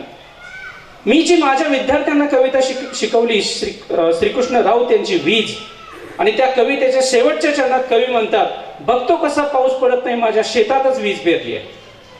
तर या साहित्यातून एक चांगली प्रेरणा मिळेल आणि या साहित्यातून दिशा मिळेल असं मला या ठिकाणी मनोमन वाटतं. आणखी एक उदाहरण मी घेतो, फमून शिंदे सरांची जे कविता आहे, कवितेच्या पूर्वार्धात पूर्ण दुष्काळाचं चित्रण आहे, बदलती परिस्थिती आहे, शेतकऱ्यांची स्थितीगती सांगितलेली आहे, पण शेवटी कवी जाता जाता म्हणतात, बहरतील मळे, पुन्हा बहरतील मळे, पुन्हा पाऊस येईल, अशाही प्राप्त परिस्थितीमध्ये मार्गक्रमण करा, दुसरा व्यवसाय करा, किंवा 2-3 वर्ष शेतामध्ये नाही पिकलं तर आत्महत्या करू नका. मला वाटतं असं साहित्य आवश्यक आहे. माझे मार्गदर्शक डॉक्टर दत्ता भोसले यांनी साहित्याविषयी एक पुस्तक लिहिलं, संवाद शेतकऱ्याशी, आपण जरूर वाचा. त्या शेतकऱ्यामध्ये शेतकऱ्याची समस्या उत्तरार्धामध्ये उकल दिलेली, त्यानं काय करावं, म्हणजे अशा पद्धतीचं शेतकऱ्याविषयी साहित्य निर्माण व्हावं असं मला या परिसंवादातून वाटतं. भूमिका काय घ्यावी ही मॅडमनी मांडलेलंच आहे, परंतु ती कशी बदलता येईल आणि गरज काय आहे. सद्यस्थितीला समाजामध्ये भ्रष्टाचार, अनाचार, स्वैराचार, खाबुगिरी अशा कितीतरी गोष्टी आहेत. तर यातून बाहेर पडण्यासाठी लेखन व्हावं, लेखनातून प्रबोधन व्हावं असं मला वाटतं. स्त्रियांचा विषय मॅडमनी मांडला, मला पुढे जाऊन असं म्हणायचंय, पूर्वीची स्त्री, चूल आणि मूल, स्त्रीचं दुःख, उंबरट्याची कैदी, घरची वेठ बिगार हे आपण मानतोच, पण आत्ताची स्त्री कशी आहे हे सांगण्यासाठी सृजनाची देवता आहे, ती कर्तृत्वाची प्रेरक शक्ती आहे, श्रमदेवतेचं प्रतीक आहे, संस्कृतीची अधिष्ठाती आहे, दया, क्षमा, शांती, प्रेम, माया याचं सगुण रूप म्हणजे स्त्री, हे साहित्यातून सांगायला पाहिजे. तर स्त्री विषयीचा दृष्टिकोन बदलेल किंवा आता जी विसंगती आहे ती कमी होईल. म्हणून लेखकांनी साहित्यामध्ये असं लिहायला पाहिजे. ही सगळी जी विशेषणं मी सांगितली एका स्त्रीच्या पुस्तकाला प्रस्तावनेमध्ये डॉक्टर दत्ता भोसले यांनी लिहिलेली सगळी विशेषणं आहेत. तर अशा पद्धतीचं लेखन आपण स्त्रीविषयक भूमिका मांडताना लेखन करावं असं मला या ठिकाणी वाटतं. शिक्षणाविषयी पण मी धाडसानं बोलणार आहे. मी ज्या शाळेमध्ये शिक्षण घेतो त्या शाळेमध्ये भरतीसाठी एकही रुपया घेतला जात नाही, अशी सांगोला तालुका शिक्षण प्रसारक मंडळ सांगोला गुरुवर्य बापूसाहेब झपके यांनी स्थापन केलेली संस्था आहे. आज पण झपके सर या संस्थेमध्ये भरतीसाठी 1 रुपया घेतला जात नाही. मग मला वाटतं लेखकांनी ज्या ज्या संस्थेमध्ये विसंगती आहे, भ्रष्टाचार चालतो, त्याविषयी डोळसपणे लिहिलं पाहिजे. लिहिल्यानंतर त्रास होईल त्याचं मी उत्तरार्धात उत्तर सांगणार आहे. म्हणजे आपण लिहिलं तर काय होतो त्रास आणि त्याला कसं सामोरं जायचं. तर शिक्षणामध्ये आज विनाअनुदानित धोरण आहे. 12-12 वर्ष शिक्षक या ठिकाणी विनावेतन काम करतात, त्याच्याविषयी लिहिलं पाहिजे. 1-2 कादंबऱ्या लिहिलेल्या आहेत, मी त्यांची नावं सांगत नाही, त्यांना झालेला त्रास सुद्धा मी अनुभवलेला आहे. तर अशा पद्धतीनं शिक्षणाविषयी सुद्धा लेखन आपण केलं पाहिजे. राजकारणाचा एक संदर्भ मी सांगतो. लेखकाला आपल्या राजकीय निष्ठा आणि साहित्यिक निष्ठा याच्यामध्ये ठळक सीमारेषा ठेवता आली पाहिजे. राजकीय निष्ठा आणि या ठिकाणी साहित्यिक निष्ठा याच्यात ठळक सीमारेषा आखून घेता आल्या पाहिजेत. लेखकांनी पक्षासाठी लिहिता कामा नये. म्हणजे पक्षासाठी लिहिलं तर माझं काहीतरी भलं होईल हा विचार या ठिकाणी अजिबात घेऊ नये. लेखन ही स्वतंत्र गोष्ट स्पष्ट करावी, पण राजकीय विचारधारेला प्रश्न विचारायचं धाडस लेखकाकडे असावं, विरोध करायचा धाडस लेखकाकडे असावं. आणि हे स्वातंत्र्य लेखकांनी अबाधित ठेवावं असं मला वाटतं. बंडखोरीचे विचार रोखू नये, आलं मनात विचार बंडखोरीचा तर रोखू नये. त्यातनं झाला या ठिकाणी त्रास तर त्याच्यासाठी सुद्धा काय उकल आहे हा भाग मी तुम्हाला उत्तरार्धातच सांगणारच आहे. त्यामुळं राजकीय दृष्ट्या अपरिहार्य वाटणाऱ्या युद्धात लढण्याची तयारी लेखक दाखवू शकतो, ही भूमिका राजकारणाच्या बाबतीत घ्यावी. पर्यावरणाविषयी अनेक लिहितात, पर्यावरणाचा समतोल झालेला आहे, तो कमी झाला पाहिजे. पण मला जे वाचण्यात एक या ठिकाणी कथा आली, सोयरा वृक्षवल्लींचा, अविनाश हळवे यांची कथा आहे. आणि या कथेमध्ये लेखकांनी अपत्यहीन पती पत्नी झाडाला आपली मुलं मानतात, संगोपन करतात हा विचार दिलेला आहे. तो कोणीतरी वाचला तर झाडाविषयीचं वेगळं चिंतन त्यांच्या मनात येईल असं मला वाटतं. त्यामुळे मग हा संदर्भ लिहायला कुठे लेखकाला अडचण आहे, म्हणजे हा जर विचार लेखकाने लिहिला तर त्याला कुठे विरोध होणार आहे. म्हणजे या पद्धतीनं ती कथा रंगवली. त्या कथेमध्ये पती पत्नी, त्यांना मुलगा नसतो, ते दुसऱ्या गावी जातात, त्यांना नोकरीनिमित्त बदली होती, एका माळरानावरती कमी पैशाचं घर भाड्याने घेतात, सगळी झाड लावतात. 2 वर्षात तो माणूस आल्यानंतर त्याला ओळखूच येत नाही आपलं घर. आणि मग जाताना ते 500 रुपये देतात. त्यावेळेस हे दोघांच्या डोळ्यात अश्रू येतो. त्यावेळेस त्या मूळ मालकाला वाटतं की माझी काही चूक झाली का, एवढं मोठं काम आणि मी तुम्हाला 500 रुपये दिलं, त्याचं तुम्हाला वाईट वाटलं का. तर उन्नीकृष्णन नावाचे लेखक या ठिकाणी म्हणतात वाईट नाही वाटलं, पण तुम्ही जे मी केलं त्याचं त्यांनी सांगितलं की आम्हाला मूलबळ नाही आणि आम्ही या झाडात आमची मुलं मानतो. मला तुम्ही या ठिकाणी 500 रुपयाऐवजी रोपं द्या, मी माझ्या गावी जाऊन आणखी लावेन आणि त्यात मला आनंद मिळेल. म्हणजे अशा पद्धतीचा विचार लेखकाचा असला, तो साहित्यात दिला तर मला वाटतं साहित्य दिशा देणारं ठरेल. शेवटचा मुद्दा माझा लोकसाहित्याचा आहे. लोकसाहित्यामध्ये सांस्कृतिक ठेवा आहे, पूर्वजांच्या चांगल्या जीवनशैलीचं, जीवनमूल्यांचं, जीवनधारणांचं सत्वांश आहे. पूर्वीचा गाव, जिव्हाळा, आपुलकी, मानस, प्रेम हे आज पुन्हा आपल्याला सांगायची गरज आहे. म्हणजे पूर्वीचा गाव, पूर्वीचा जिव्हाळा आज राहिलेला नाही, तो साहित्यातून आपण मुक्तपणे सांगावा. आणि हा जर सांगितला तर आणखी लोकांच्या मनामध्ये जे आता मी सांगितले, खाबुगिरी, भ्रष्टाचार, अनाचार, स्वैराचार किंवा हे सगळं कमी होईल. हे लेखकाच्या हातामध्ये आहे असं मला वाटतं. शेवटी मी असं सांगतो की साहित्यातून नव्या प्रेरणा वाचकाला आवाहित करणं आवश्यक आहे. जगण्याची हिंमत मिळणारी साहित्यकृती निर्माण करण्याची लेखकांनी माणुसकी दाखवली पाहिजे. हा पण महत्वाचा विचार या ठिकाणी आहे. त्यामुळं माणुसकीचा पक्ष घेऊन न्यायाचा जय जयकार करणारं लेखन साहित्यिकांनी करावं. माणुसकीचा पक्ष घेऊन न्याय म्हणजे मला कुठेतरी फायदा होणार आहे म्हणजे त्याच्याविषयी मी काहीतरी लिहायचं, हा मुद्दा इथं मला अपेक्षित नाही. न्यायाचा जय जयकार करणारं लेखन करावं. माणसातल्या पायातले साखळदंड तोडायला दंड थोपटून उभा राहिले पाहिजे. जर माणसाच्या पायात साखळदंड असतील, जुन्या रूढी, अरिष्ट चालीरीती किंवा आणखी काही संदर्भ, तर ते तोडायला लेखकांनी तयार राहिलं पाहिजे, सज्ज राहिलं पाहिजे असं मला वाटतं. बंधू भगिनीनो, गरीबाला वाटतं श्रीमंत व्हावं, श्रीमंताला वाटतं धनिक व्हावं, धनिकाला वाटतं कुबेर व्हावं, कुबेराला पण वाटतं या अलम दुनियेतलं सुख मलाच मिळावं. याला महत्वाकांक्षा म्हणतात. आणि महत्वाकांक्षेच्या पोटात पराभव दडलेला असतो, पण नंदनवन अंमलान असतं. ही प्रत्येक क्षेत्रातलं नंदनवन लेखकांनी आपापल्या विचारानुसार प्रत्येकाला आपल्या साहित्य कृतीतून सांगावं असं मला वाटतं. शेवटचा एकच मुद्दा सांगून मी थांबतो की असं जर आता यातले काही जे मी संदर्भ सांगितले ते विरोध होणारे, लेखकाला त्रास होणारे नाहीतच, पण काही शिक्षणाविषयी, राजकारणाविषयी जर लेखकांनी असा विरोध केला आणि त्रास झाला तर त्याचं कारण एक आहे, आपण समाजाने त्यांच्या पाठीमागे उभा राहिलं पाहिजे, माध्यमांनी त्यांच्या पाठीमागे उभं राहिलं पाहिजे. एखाद्या लेखकाने अशा पद्धतीची भूमिका घेतली आणि त्या भूमिकेला लेखकाला त्रास होत असला तर तो त्रास बघायचा नाही. बरं झालं सापडला, लय या ठिकाणी मिरवत होता, अशी आपली भूमिका नसावी. आपण त्याला मदत केली पाहिजे, सहकार्य केलं पाहिजे आणि माध्यमाने सुद्धा त्याचीच बाजू दाखवली पाहिजे. माध्यम सुद्धा एखादं पुस्तक लिहिलं, तर मॅडमनी उदाहरण सांगितलं, तेच सगळं दाखवतात. त्यांनी असा शब्द लिहिला, हा चुकीचा होता, तो लिहायलाच नको होता, त्यांनी असं केलं. तर यापेक्षा या लेखकाचं जे या ठिकाणी योगदान आहे ते कसं महत्वाचं आहे, समाजाच्या दृष्टीने कसं योग्य आहे हे आपण पटवून दिलं पाहिजे. असं जर झालं तर पुन्हा लेखक अतिशय उमेदीने लेखन करेल, उर्मी ठेवून लेखन करेल आणि समाजाचा अभ्युदय होईल असं मला वाटतं. हा अभ्युदय व्हावा अशा साहित्य संमेलनातून, विचारधारेतून व्हावा. आज मला खूप आनंद वाटला. आदरणीय जडे सरांनी या विभागीय साहित्य संमेलनामध्ये मला विषय दिला आणि विषय खूप चांगला आहे. मला संधी दिली, कारण मी बऱ्याच वेळा विद्यार्थ्यांना पण हे सांगत असतो, ही संधी मला इथं मिळाली. असं सर्व लोकांनी आदान प्रदान करावं आणि एक समाजाचा अभ्युदय असाच होत राहावा असा आशावाद ठेवतो आणि थांबतो. धन्यवाद.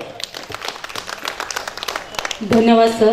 अतिशय अभ्यासपूर्ण विवेचन आपण या विषयावरती केलात. यानंतर मी माननीय श्री दत्ता सलगरजी यांना विनंती करते की आपण मराठी लेखक भूमिका का घेत नाहीत या विषयावर आपली भूमिका. बसलेले सर्व आदरणीय, खरं तर काहीच ऐकून न घेण्याच्या भूमिकेमध्ये असलेले श्रोते,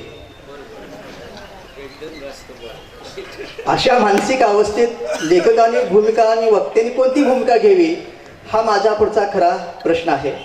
खरं तर मॅडमने इतकं सुंदर विवेचन केलं की या महाराष्ट्रातल्या मराठी लेखकांनी खूप चांगली भूमिका घेतलेली आहे आणि ती भूमिका घेतल्यानंतर त्यांच्या पदरात काय पडलं हे त्यांनी सांगितलेलं आहे. आजचा जो प्रश्न आहे, मराठी लेखक भूमिका का घेत नाहीत, का घेतात ती कोणती घेतात, ती कोणासाठी घेतात, कोणासाठी घ्यावी भूमिका, असे असंख्य प्रश्न या मराठी लेखक भूमिका का घेत नाहीत या छोट्या प्रश्नामध्ये. खरं तर आपल्याकडं कसं आहे की एक भूमिका मी घेतली तर तिला पाठिंबा देणारे किती जण भूमिका घेतात. संत तुकारामांचं उदाहरण वारंवार इथं दिलं गेलं. त्यानंतर दाभोळकरांचं आहे, गौरी लंकेचं आहे, कुलबुर्गींचं आहे. ह्यांच्या पाठीशी आपण उभं राहिलो का? जनता म्हणून, लोक म्हणून, विचारवंत म्हणून, लेखक म्हणून कोणता माणूस त्यांच्या पाठीवर उभा राहिला? आज त्यांचे सगळे गुन्हेगार उघड माथ्याने फिरत आहेत. आमच्या मराठी लेखकांनी भूमिका घेतल्यानंतर त्यांच्या हे जर पदरात पडत असेल तर तो भूमिका कशाला घेईल? तो घेणारच नाही. दुसरी गोष्ट अशी सांगायची की भूमिका का घेत नाहीत लेखक. आपल्याकडे आता काही लेखकांचा बेस खूप चांगला असतो, पण आपल्याकडे एक अर्धी ओळ कवितेची लिहिली तर स्वतःच्या नावावर लगे कविवर्य, कवी असं लिहिलं जातं. त्यानंतर एखादी अर्धीमुर्धी कथा लिहिली जाते, लगे कथाकार होतो, दंगलकार होतो. जसं ययातिकार ते त्यांना शोभतो, हो ययातिकार, मृत्युंजयकार शोभते त्यांना ते. असं अर्ध्या हळकुंडाने पिवळे झालेले जे लेखक आहेत त्यांच्याकडून कोणत्या भूमिकेची अपेक्षा आपण करणार आहोत?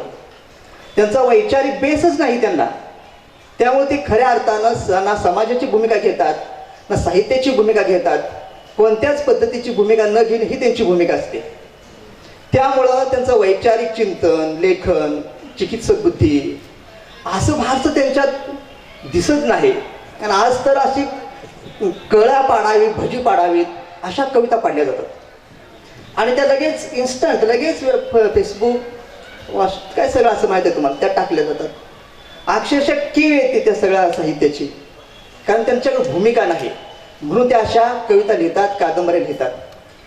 दुसरे कसं आपल्याकडे आहे की आता अनेक राज्याच्या संस्था आहेत, मराठी भाषा विकास मंडळ वगैरे, सांस्कृतिक मंडळ आहे, साहित्य संमेलनाच्या अध्यक्षपद आहेत, शासनाचे पुरस्कारात आहेत, साहित्य अकादमी आहे व बरेच. त्या पुरस्कारावर नजर ठेवून अनेक जण लिहितात. त्यामुळे शासनाच्या विरोधात बोलायचं कुणी? जर शासनाच्या विरोधात बोललं तर आपल्याला पुरस्कार मिळणार नाही, अध्यक्षपद मिळणार नाही.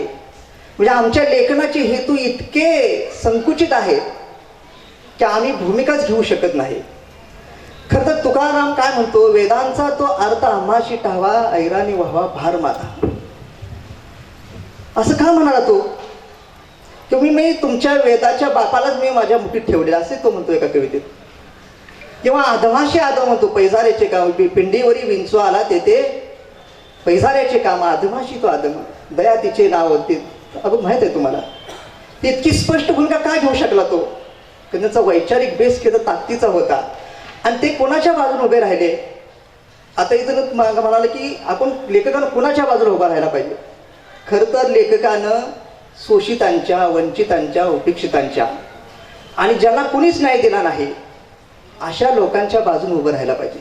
ती त्याची भूमिका आहे, ते त्याचं मूल्य आहे. स्वातंत्र्य, समता, बंधुता ही जी मूल्य आहेत त्या मूल्याच्या बाजूने त्यानं उभं राहायला पाहिजे. खरं तर दाभोळकरांची जी भूमिका होती ती कोणाच्या विरोधात होती? तिथल्या सत्तेच्या व्यवस्थेच्या विरोधात होती, तिथल्या शोषकांच्या विरोधात होती. जे बौद्धिक शोषण करत होते, ते शारीरिक शोषण करत होते, सामाजिक, राजकीय, सांस्कृतिक शोषण करत होते, त्यांच्या विरोधात होते. खरं तर आनंद यादवांचा आपण मागा संदर्भ दिला. ह्या महाराष्ट्रातला पहिला तो सांस्कृतिक वादाचा खून आहे असं मी म्हणतो. त्या सांस्कृतिक वादानं खून केला त्या लेखकाचा. त्यांची जी भूमिका होती ती भूमिका अनेकांना पटली नाही किंवा तिला पटवून सांगण्याची संधीही दिली गेली नाही. तर अशा पद्धतीनं जर मराठी लेखकांच्या वाट्याला जर हे येत असेल तर कोणता लेखक भूमिका घेईल आणि आपल्या जीवाचं बलिदान करून टाकेल. खरं तर लेखकांनी मागा म्हणालो की सगळ्या गोष्टी करत असताना एक मला उदाहरण आठवलं. लेखक पेरुमल मुरुगन हे एकदा म्हणाले की माझ्यातला लेखक मेला. तामिळ लेखक आहेत ते असं का म्हणाले? कारण डाव्या विचारसरणीच्या लोकांनी त्यांना खूप त्रास दिला, पण ते थांबू शकले नाहीत. ते स्वतः असं म्हणतात की हे लेखन माझं हत्यार आहे आणि मी त्याचा वापर करणारच. पुन्हा ते लिहू लागले. असंख्य कादंबऱ्या त्याने लिहिल्या आणि पुन्हा आपली भूमिका, आपली साहित्यनिष्ठा, आपली शब्दनिष्ठा, आपली समाजनिष्ठा त्यांनी पुन्हा पुन्हा सांगितली आणि पुन्हा पुन्हा ते लिहित राहिले.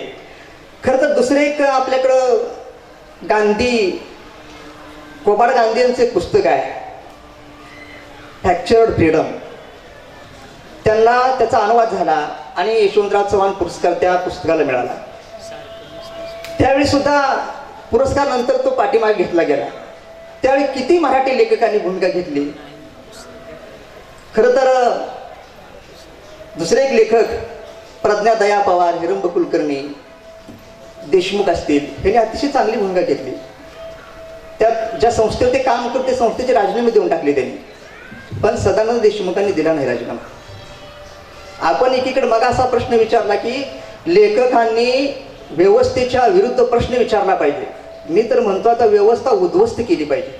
तरी प्रश्न काय विचारता? प्रश्न विचारायचे वय निघून गेले, ते आता वेळी निघून गेलेली आहे. आता आपण उद्ध्वस्त करायच्या बाजूला पडलं पाहिजे.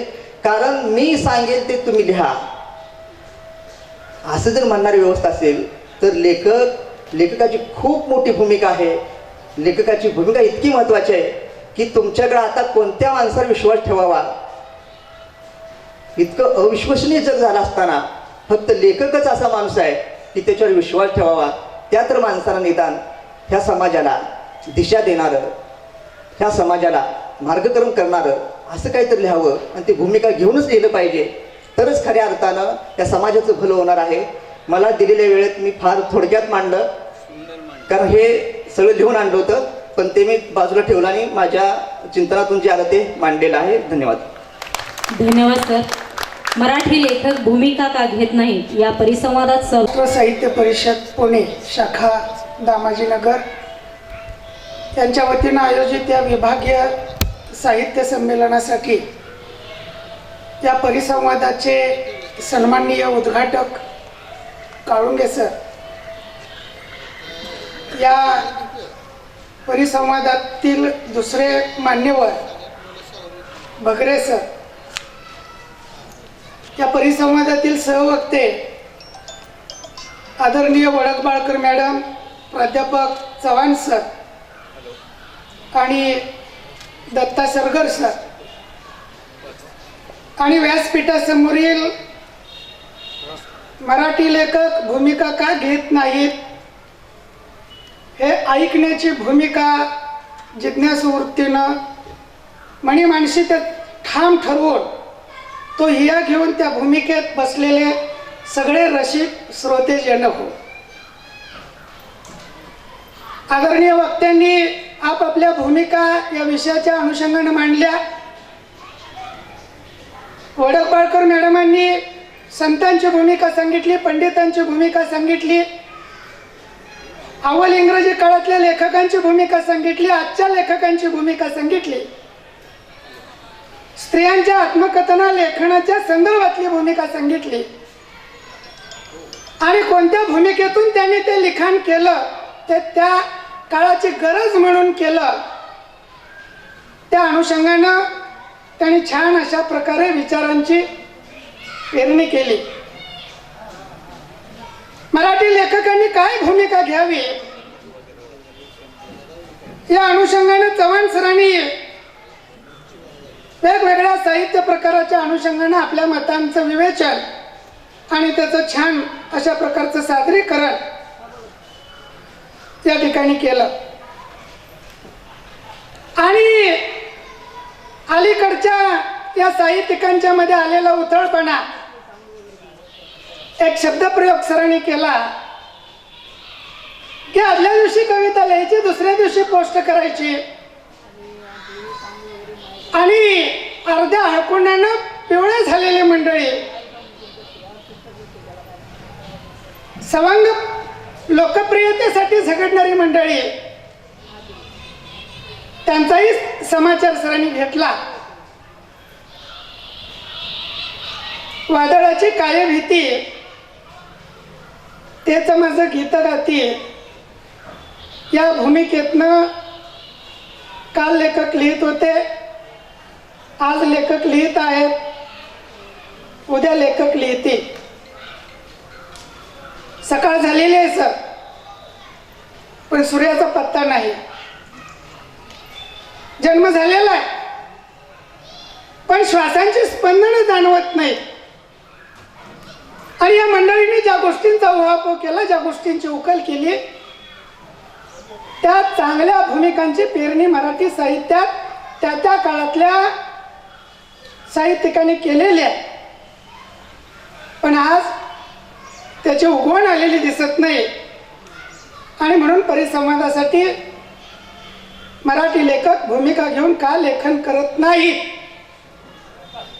आणि पुढे प्रश्नचिन्ह आहे, म्हणजे याचं उत्तर होय म्हणून द्यायचं का याचं उत्तर नाही म्हणून द्यायचं. होय म्हणून दिलं तर नाही म्हणून ज्या भूमिकेतनं लिहितात. कारण कृषी केंद्रित ग्रामीण साहित्यामध्ये शेतकरी आत्महत्याच करतो, कथेत करतो, कवितेत करतो, कादंबरीत करतो. आणि एक प्रकारची निगेटिव्हिटी क्रिएट करायचं काम ती साहित्य कृती करते. आणि याच भूमिकेतनं मराठी कथा कादंबऱ्यांचं प्राधान्यानं लेखन झालेलं आपल्याला दिसतं. आणि कदाचित म्हणूनच या विरुद्ध भूमिका घेऊन मी त्या कादंबऱ्या लिहिल्या. आणि म्हणून मला या परिसंवादामध्ये संयोजकांनी स्थान दिलं असावं असं या ठिकाणी मला वाटतं. मी 2-3 कादंबऱ्या लिहिल्या. पैकी उसकोंडी नावाची कादंबरी सगळ्यांनी मजुरांच्या वरती लिहिलं, सगळ्यांनी तोडप्यांच्या वरती लिहिलं. पण ऊस पिकवणारा मालक जो आहे त्याची पाठराखण कोणी केली नाही. ऊसाच्या लागणीपासून, तोडणीपासून, गाळपापासून बिलाच्या हप्ते खात्यावर जमा होईपर्यंत त्याची होणारी कत्तल कोणी मांडली नाही. आणि मग तो प्रतिनिधी मी निवडला. माझ्या कादंबरीतला नायक हा आत्महत्या करत नाही. वादळाची काय भीती, तेच माझं गीत गाती. म्हणून तो खोडवा गेल्यानंतर, लावण गेल्यानंतर खोडव्याला पाणी सोडतो आणि पुन्हा नव्या उमेदीनं तो ऊस शेती करतो. ही सकारात्मकता मला माझ्या लेखनातून पेरायची होती. आणि म्हणून अशा प्रकारची भूमिका घेऊन आज साहित्यिकांनी लिहिणं ही अतिशय गरजेची बाब आहे. पण एक शून्यावस्था निर्माण झालेली आहे. हातामध्ये मीठ घ्यावं, घराच्या बाहेर यावं, जोराचा पाऊस यावा, हातातलं मीठ विरघळून जावं, हात मोकळा राहावा. हातामध्ये पीठ घ्यावं, घराच्या बाहेर यावं, सोसाट्याचा वारा यावा, हातातलं पीठ उडून जावं आणि हात मोकळा राहावा. मी 300 पानांची कादंबरी वाचली. मी 50 पानाची दीर्घ कविता वाचली. मी 5 पानांची कथा वाचली. पण मला काय मिळालं? जर भूमिकाच नसेल, नाटकाचं नाही, संहिता ठाऊक, प्रयोगाचं भूक, खजिन्याची वाचकांच्या हातामध्ये त्या ठिकाणी नैराश्याशिवाय काही येणार नाही. त्या जीवनाच्या रंगमंचावरती माणूस म्हणून आपण अनेक भूमिका पार पाडत असतो. या धारा इति इति सा धर्म अशी धर्माची व्याख्या केली जाते. म्हणजे शिकवणं हा शिक्षकाचा धर्म असेल तर शिकणं हा विद्यार्थ्याचा धर्म आहे. जनतेचं रक्षण करणं पोलिसाचा धर्म आहे. चांगली शेती करणं शेतकऱ्याचा धर्म आहे. तसंच सकस कसदार सजग आणि समृद्ध लिहिणं हा लेखकाचा धर्म आहे. आणि त्या भूमिकेतनं जोपर्यंत लेखक लिहिणार नाही तोपर्यंत त्याच्या साहित्य कृतीला वाचक मिळणार नाही. मॅडमांनी खंत व्यक्त केली की आज आम्हालाच पैसे देऊन पुस्तकं छापावी लागतात. आज आम्हालाच त्याची वितरण व्यवस्था करावी लागते. पुरस्कारांच्या वरती डोळा ठेवून काही लोक लिहितात. पण कर्मवीर अण्णांचं वाक्य मी सांगतो की आपण प्रसिद्धीच्या मागे लागलो प्रसिद्धी मिळणार नाही. आपण कामाच्या मागे लागलो, आपण चांगल्या भूमिकेतून लिहित गेलो तर प्रसिद्धी पैसा या सगळ्या गोष्टी आणि चांगला वाचक सुद्धा आपल्या लेखन कृतीला आपल्या साहित्य कृतीला डोक्यावरती घेऊन नाचल्याशिवाय राहणार नाही. पण त्या ठिकाणी आपली लिहिण्यापाठीमागची भूमिका ही निर्भेळ शुद्ध आणि स्वच्छ ही निश्चितपणे असली पाहिजे. कलेसाठी कला आणि जीवनासाठी कला साहित्यातला तत्कालीन वाद वडकवाडकर मॅडमांनी या ठिकाणी सांगितला. आज बालसाहित्यातली काही मंडळी या ठिकाणी उपस्थित आहे. करील मनोरंजन जो मुलांचे नाते जडेल प्रभूशी तयाचे या भूमिकेतनं ती माणसं आजही लिहित आहेत आणि त्या जागी त्यांची भूमिका ही नेटकी आहे. ते मनोरंजनासाठी लिहितात, ते मुलांच्या संस्कार पेरणीसाठी लिहितात आणि त्या पुढे जाऊन ते मुलांना काहीतरी बोध देण्यासाठी लिहितात. आणि म्हणून कोण कशासाठी लिहितो ही साहित्याची प्रयोजन आहे. मम्मटाने सांगितलेलं आहे त्या कारिकेमध्ये काव्यमेशसे अर्थकृते व्यवहारविदे शिवेत रक्षतीये सद्य परनिवृत्तीये कांता संमित तयोपदेश योजे. कोण कशासाठी लिहितो?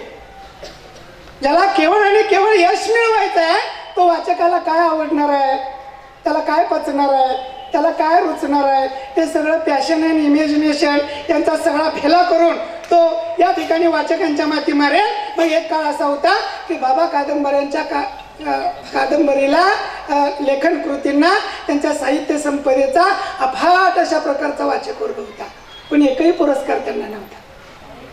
शिरवाळकरांच्या कादंबरीचा अफाट असा वाचक वर्ग होता पण एकही पुरस्कार त्यांना नव्हता. सांगायचा हेतू एवढा की मी कोणत्या हेतूने लिहितोय. मी यश मिळवण्यासाठी लिहित असेल तर ते माझ्यापुरतं मर्यादित असेल. ज्या वेळेला माझी साहित्य कृती वाचक डोक्यावर घेतील, वाचक त्या साहित्य कृतीच्या प्रेमात पडतील, वाचक त्याची पारायण करतील, मला आवडलेलं चांगलं पुस्तक कोणतं म्हणून या ठिकाणी वाचक तुमच्या साहित्य कृतीची नोंद घेतील, वाचक तुमच्या साहित्य कृतीचं नाव सांगतील, त्यावेळेला ती तुमची भूमिका वाचकांच्या गळी उतरलेली आहे हे सिद्ध करायला आपल्याला कुठल्याही या ठिकाणी गोष्टीची निश्चितपणे आवश्यकता भासणार नाही. संस्कृत मध्ये एक छान सुभाषित आहे, उद्यम साहसम धैर्यम बुद्धी शक्ती पराक्रमा षडेते यत्र वर्तन्ते तत्र सहाय्यकृत विधी. आणि म्हणून लेखकांना नेहमी कार्यमग्न राहिलं पाहिजे. सरांनी उल्लेख केला कादंबरीचा पुरस्कार मागे घेतला. साहस पाहिजे, धैर्य पाहिजे. दगड पडतील काय, पडू देत पडली तरी. मला सकाळी सुद्धा जोशी सरांनी आपल्या भाषणामध्ये सांगितलं की मला व्यवस्थेविरुद्ध आवाज उठवायचा आहे. आणि मग नारायण सुर्वे सुद्धा आपल्या एका कवितेत म्हणतात की थोडं पाहिलेलं, थोडं साहिलेलं, थोडं जोखिलेलं आहे, कामगार आहे, मी तळपती तलवार आहे, सारस्वतांनो थोडा गुन्हा करणार आहे. जोपर्यंत ही भूमिका मी काय पाहिलं, मी पाहिलेलं तर लिहिणार आहे पण मी काय सहन केलं, साई लिहिलाय, मी त्याचं काय कम्पॅरिझन केलं, जोखी लिहिलाय. हे जोपर्यंत त्या ठिकाणी साहित्यामध्ये येणार नाही तोपर्यंत या ठिकाणी लेखकाची भूमिका नेमकी काय आहे हे त्या ठिकाणी वाचकांना सुद्धा कळणार नाही. बऱ्याच ठिकाणी आम्ही वाचत जातो पण शब्द द्रोबल्य असतं.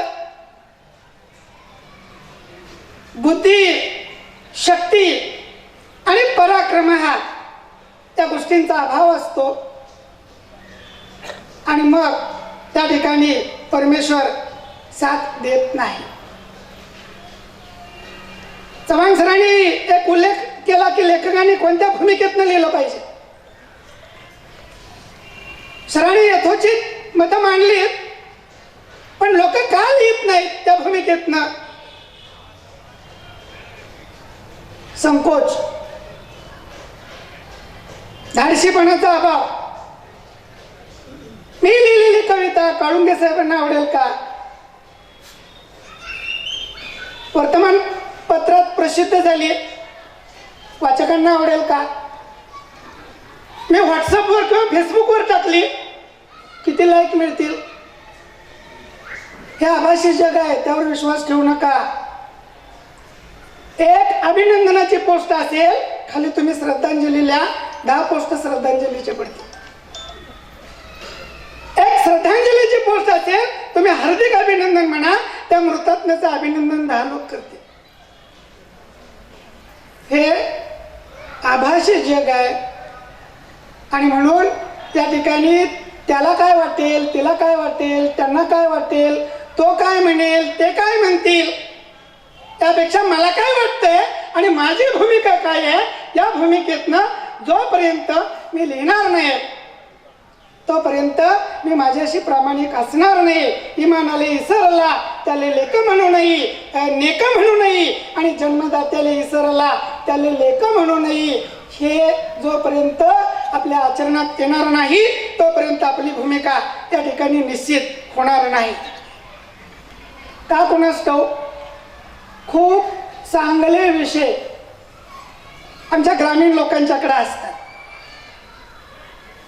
पण एक न्यूनगंड असतो की 250 पानांची कादंबरी मला बैठक मारून हा विषय मला या ठिकाणी शेवटपर्यंत वाचकाला रुचेल, पचेल, माझी भूमिका त्याला आवडेल आणि तो स्वीकार करेल, या भूमिकेतनं शेवटपर्यंत मी जाऊ शकेन का? हा न्यूनगंड लेखकाच्या मनामध्ये असतो आणि त्यामुळं तो निश्चित अशा प्रकारची भूमिका त्या ठिकाणी घेत नाही. एक अनामिक प्रकारची भीती असते, लोक मला स्वीकारतील का? मी पुस्तक, पाटील सर 1998ला पहिलं पुस्तक लिहिलं, मी नाव घेत नाही, एका वृत्तपत्राच्या संपादकानं ते पुस्तक असं फेकून दिलेलं होतं. हे काय लिहिलंय, कोण वाचणार, हे काय पुस्तक आहे काय? पुस्तक मस्तक दुरुस्त करायचं काम करतं. रतीतल्या कागदाला सुद्धा महत्व असतं. शब्द हे दुधारी शस्त्र आहे, शब्दांनीच पेटतात खरेदारे वस्त्रे देश आणि देव सुद्धा. मी शब्दांच्या खालून बसतो आमापराशी, जखमी होता धावत जातो शब्दांपाशी. शब्दच झाले मालक आता सर्व जिन्याचे, जनावराने काबीज केला हा दरवेशी. पण शब्दांचेच पेटवून निकारे आग कधी लागत नसते. आपण भूमिका घेऊन, आपण पुरते पेट घेऊन जोपर्यंत लिखाण करत नाही तोपर्यंत वाचक या ठिकाणी आपल्याला स्वीकारत नाही.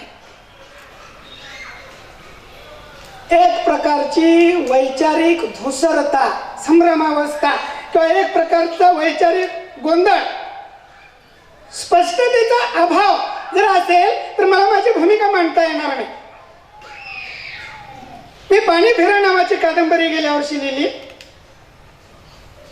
पश्चिम महाराष्ट्रामध्ये माझ्या अख्ख्या हयातीत मी पाहिला नाही असा महापूर सर मी बघितला. माझं घर पाण्यात बुडालं, पाहिलेलं लिहिलं, साहिलेलं लिहिलं, जोखिलेलं लिहिलं, इतर लोकांच्या कादंबऱ्यांशी मी तुलना केली. मी इमानी राहिलो माझ्या भूमिकेशी. लेखकांना, कवींना, कथाकारांना, कादंबरीकारांना केवळ समस्या मांडायच्या नाहीत. लेखकांना, कवींना, कादंबरीकारांना, कथाकारांना आपल्या साहित्य कृतीतून त्या समस्यांची उत्तरं सुद्धा देणं अभिप्रेत आहे. वाचकाला ते आवडतात.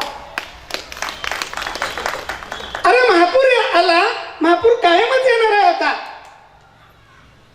4 पदरी रस्ता 6 पदरी झाला. धरणासारखा बंधारा टाकला गेला.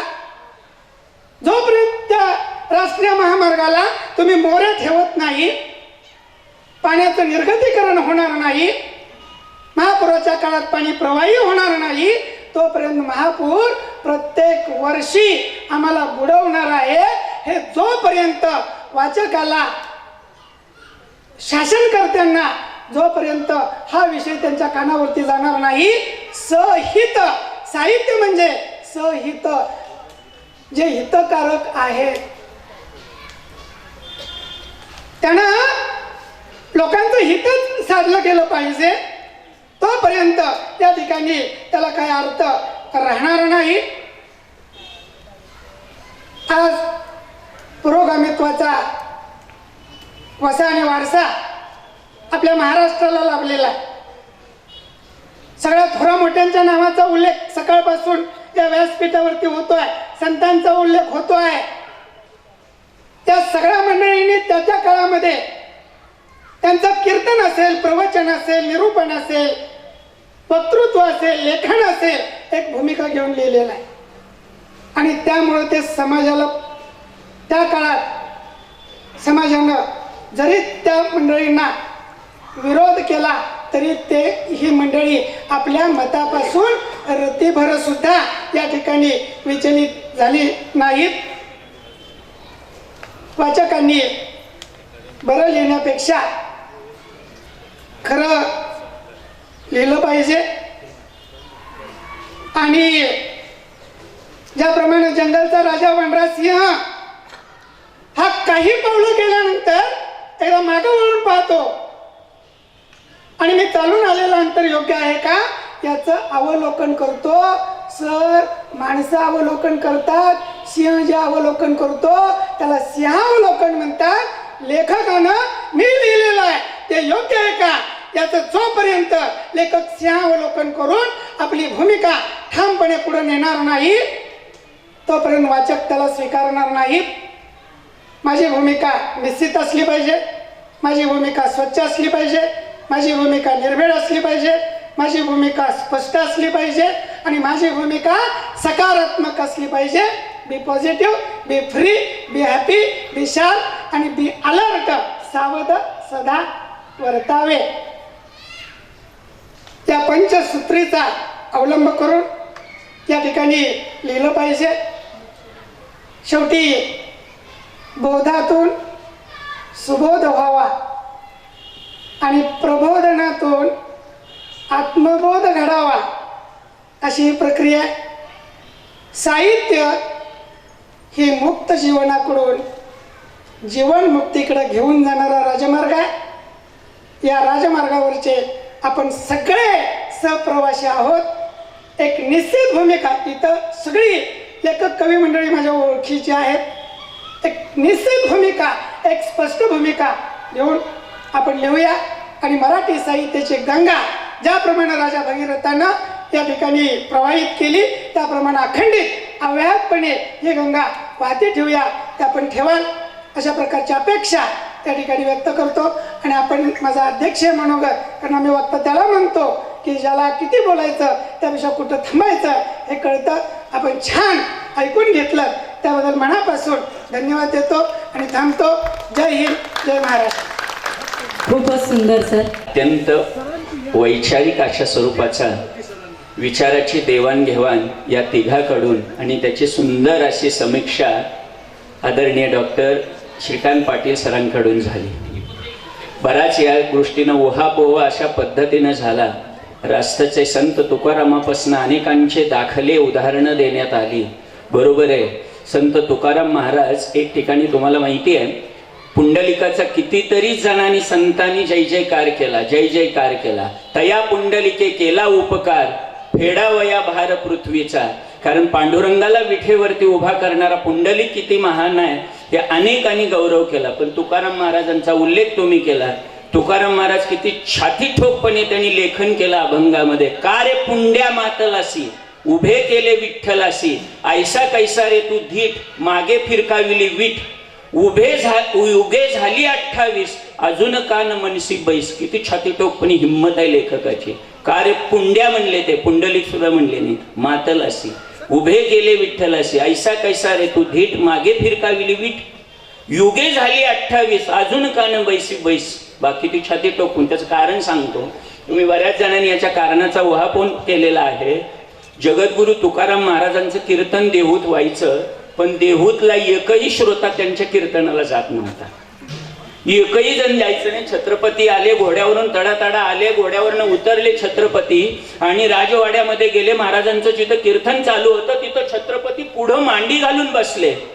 देऊतले सगळे लोक म्हणाले, हे छत्रपती हिंदवी स्वराज्याचे संस्थापक आणि हे छत्रपती याच्यासाठी आले असं म्हटल्याच्या नंतर छत्रपती येतात म्हटलं, बाकी सगळे लोक आले. राजकीय भूमिका प्रखर होती छत्रपतीची, याचाही उहापोह आपण सगळ्यांनी केला. अध्यक्ष श्रीकांत पाटील सर, श्रुतीश्री नावात खूप अर्थ आहे, वेळ अपुर आहे. आपल्यासाठी मॅडम शतशः आभार व्यक्त करतो. डॉक्टर धनाजी चव्हाण सर आहेत सांगोला महाविद्यालयाचे, त्यांचेही आभार व्यक्त करतो. आमचे परममित्र, आमच्या शाखेचे कविवर्य दत्ता सरगर सर, डॉक्टर साहेब यांनीही अत्यंत नेटक्या शब्दामध्ये उहापोह केला. सगळ्यांचा मनपूर्वक आभार मानतो आणि हा परिसंवादाचा कार्यक्रम या ठिकाणी संपन्न झाला असं जाहीर करतो.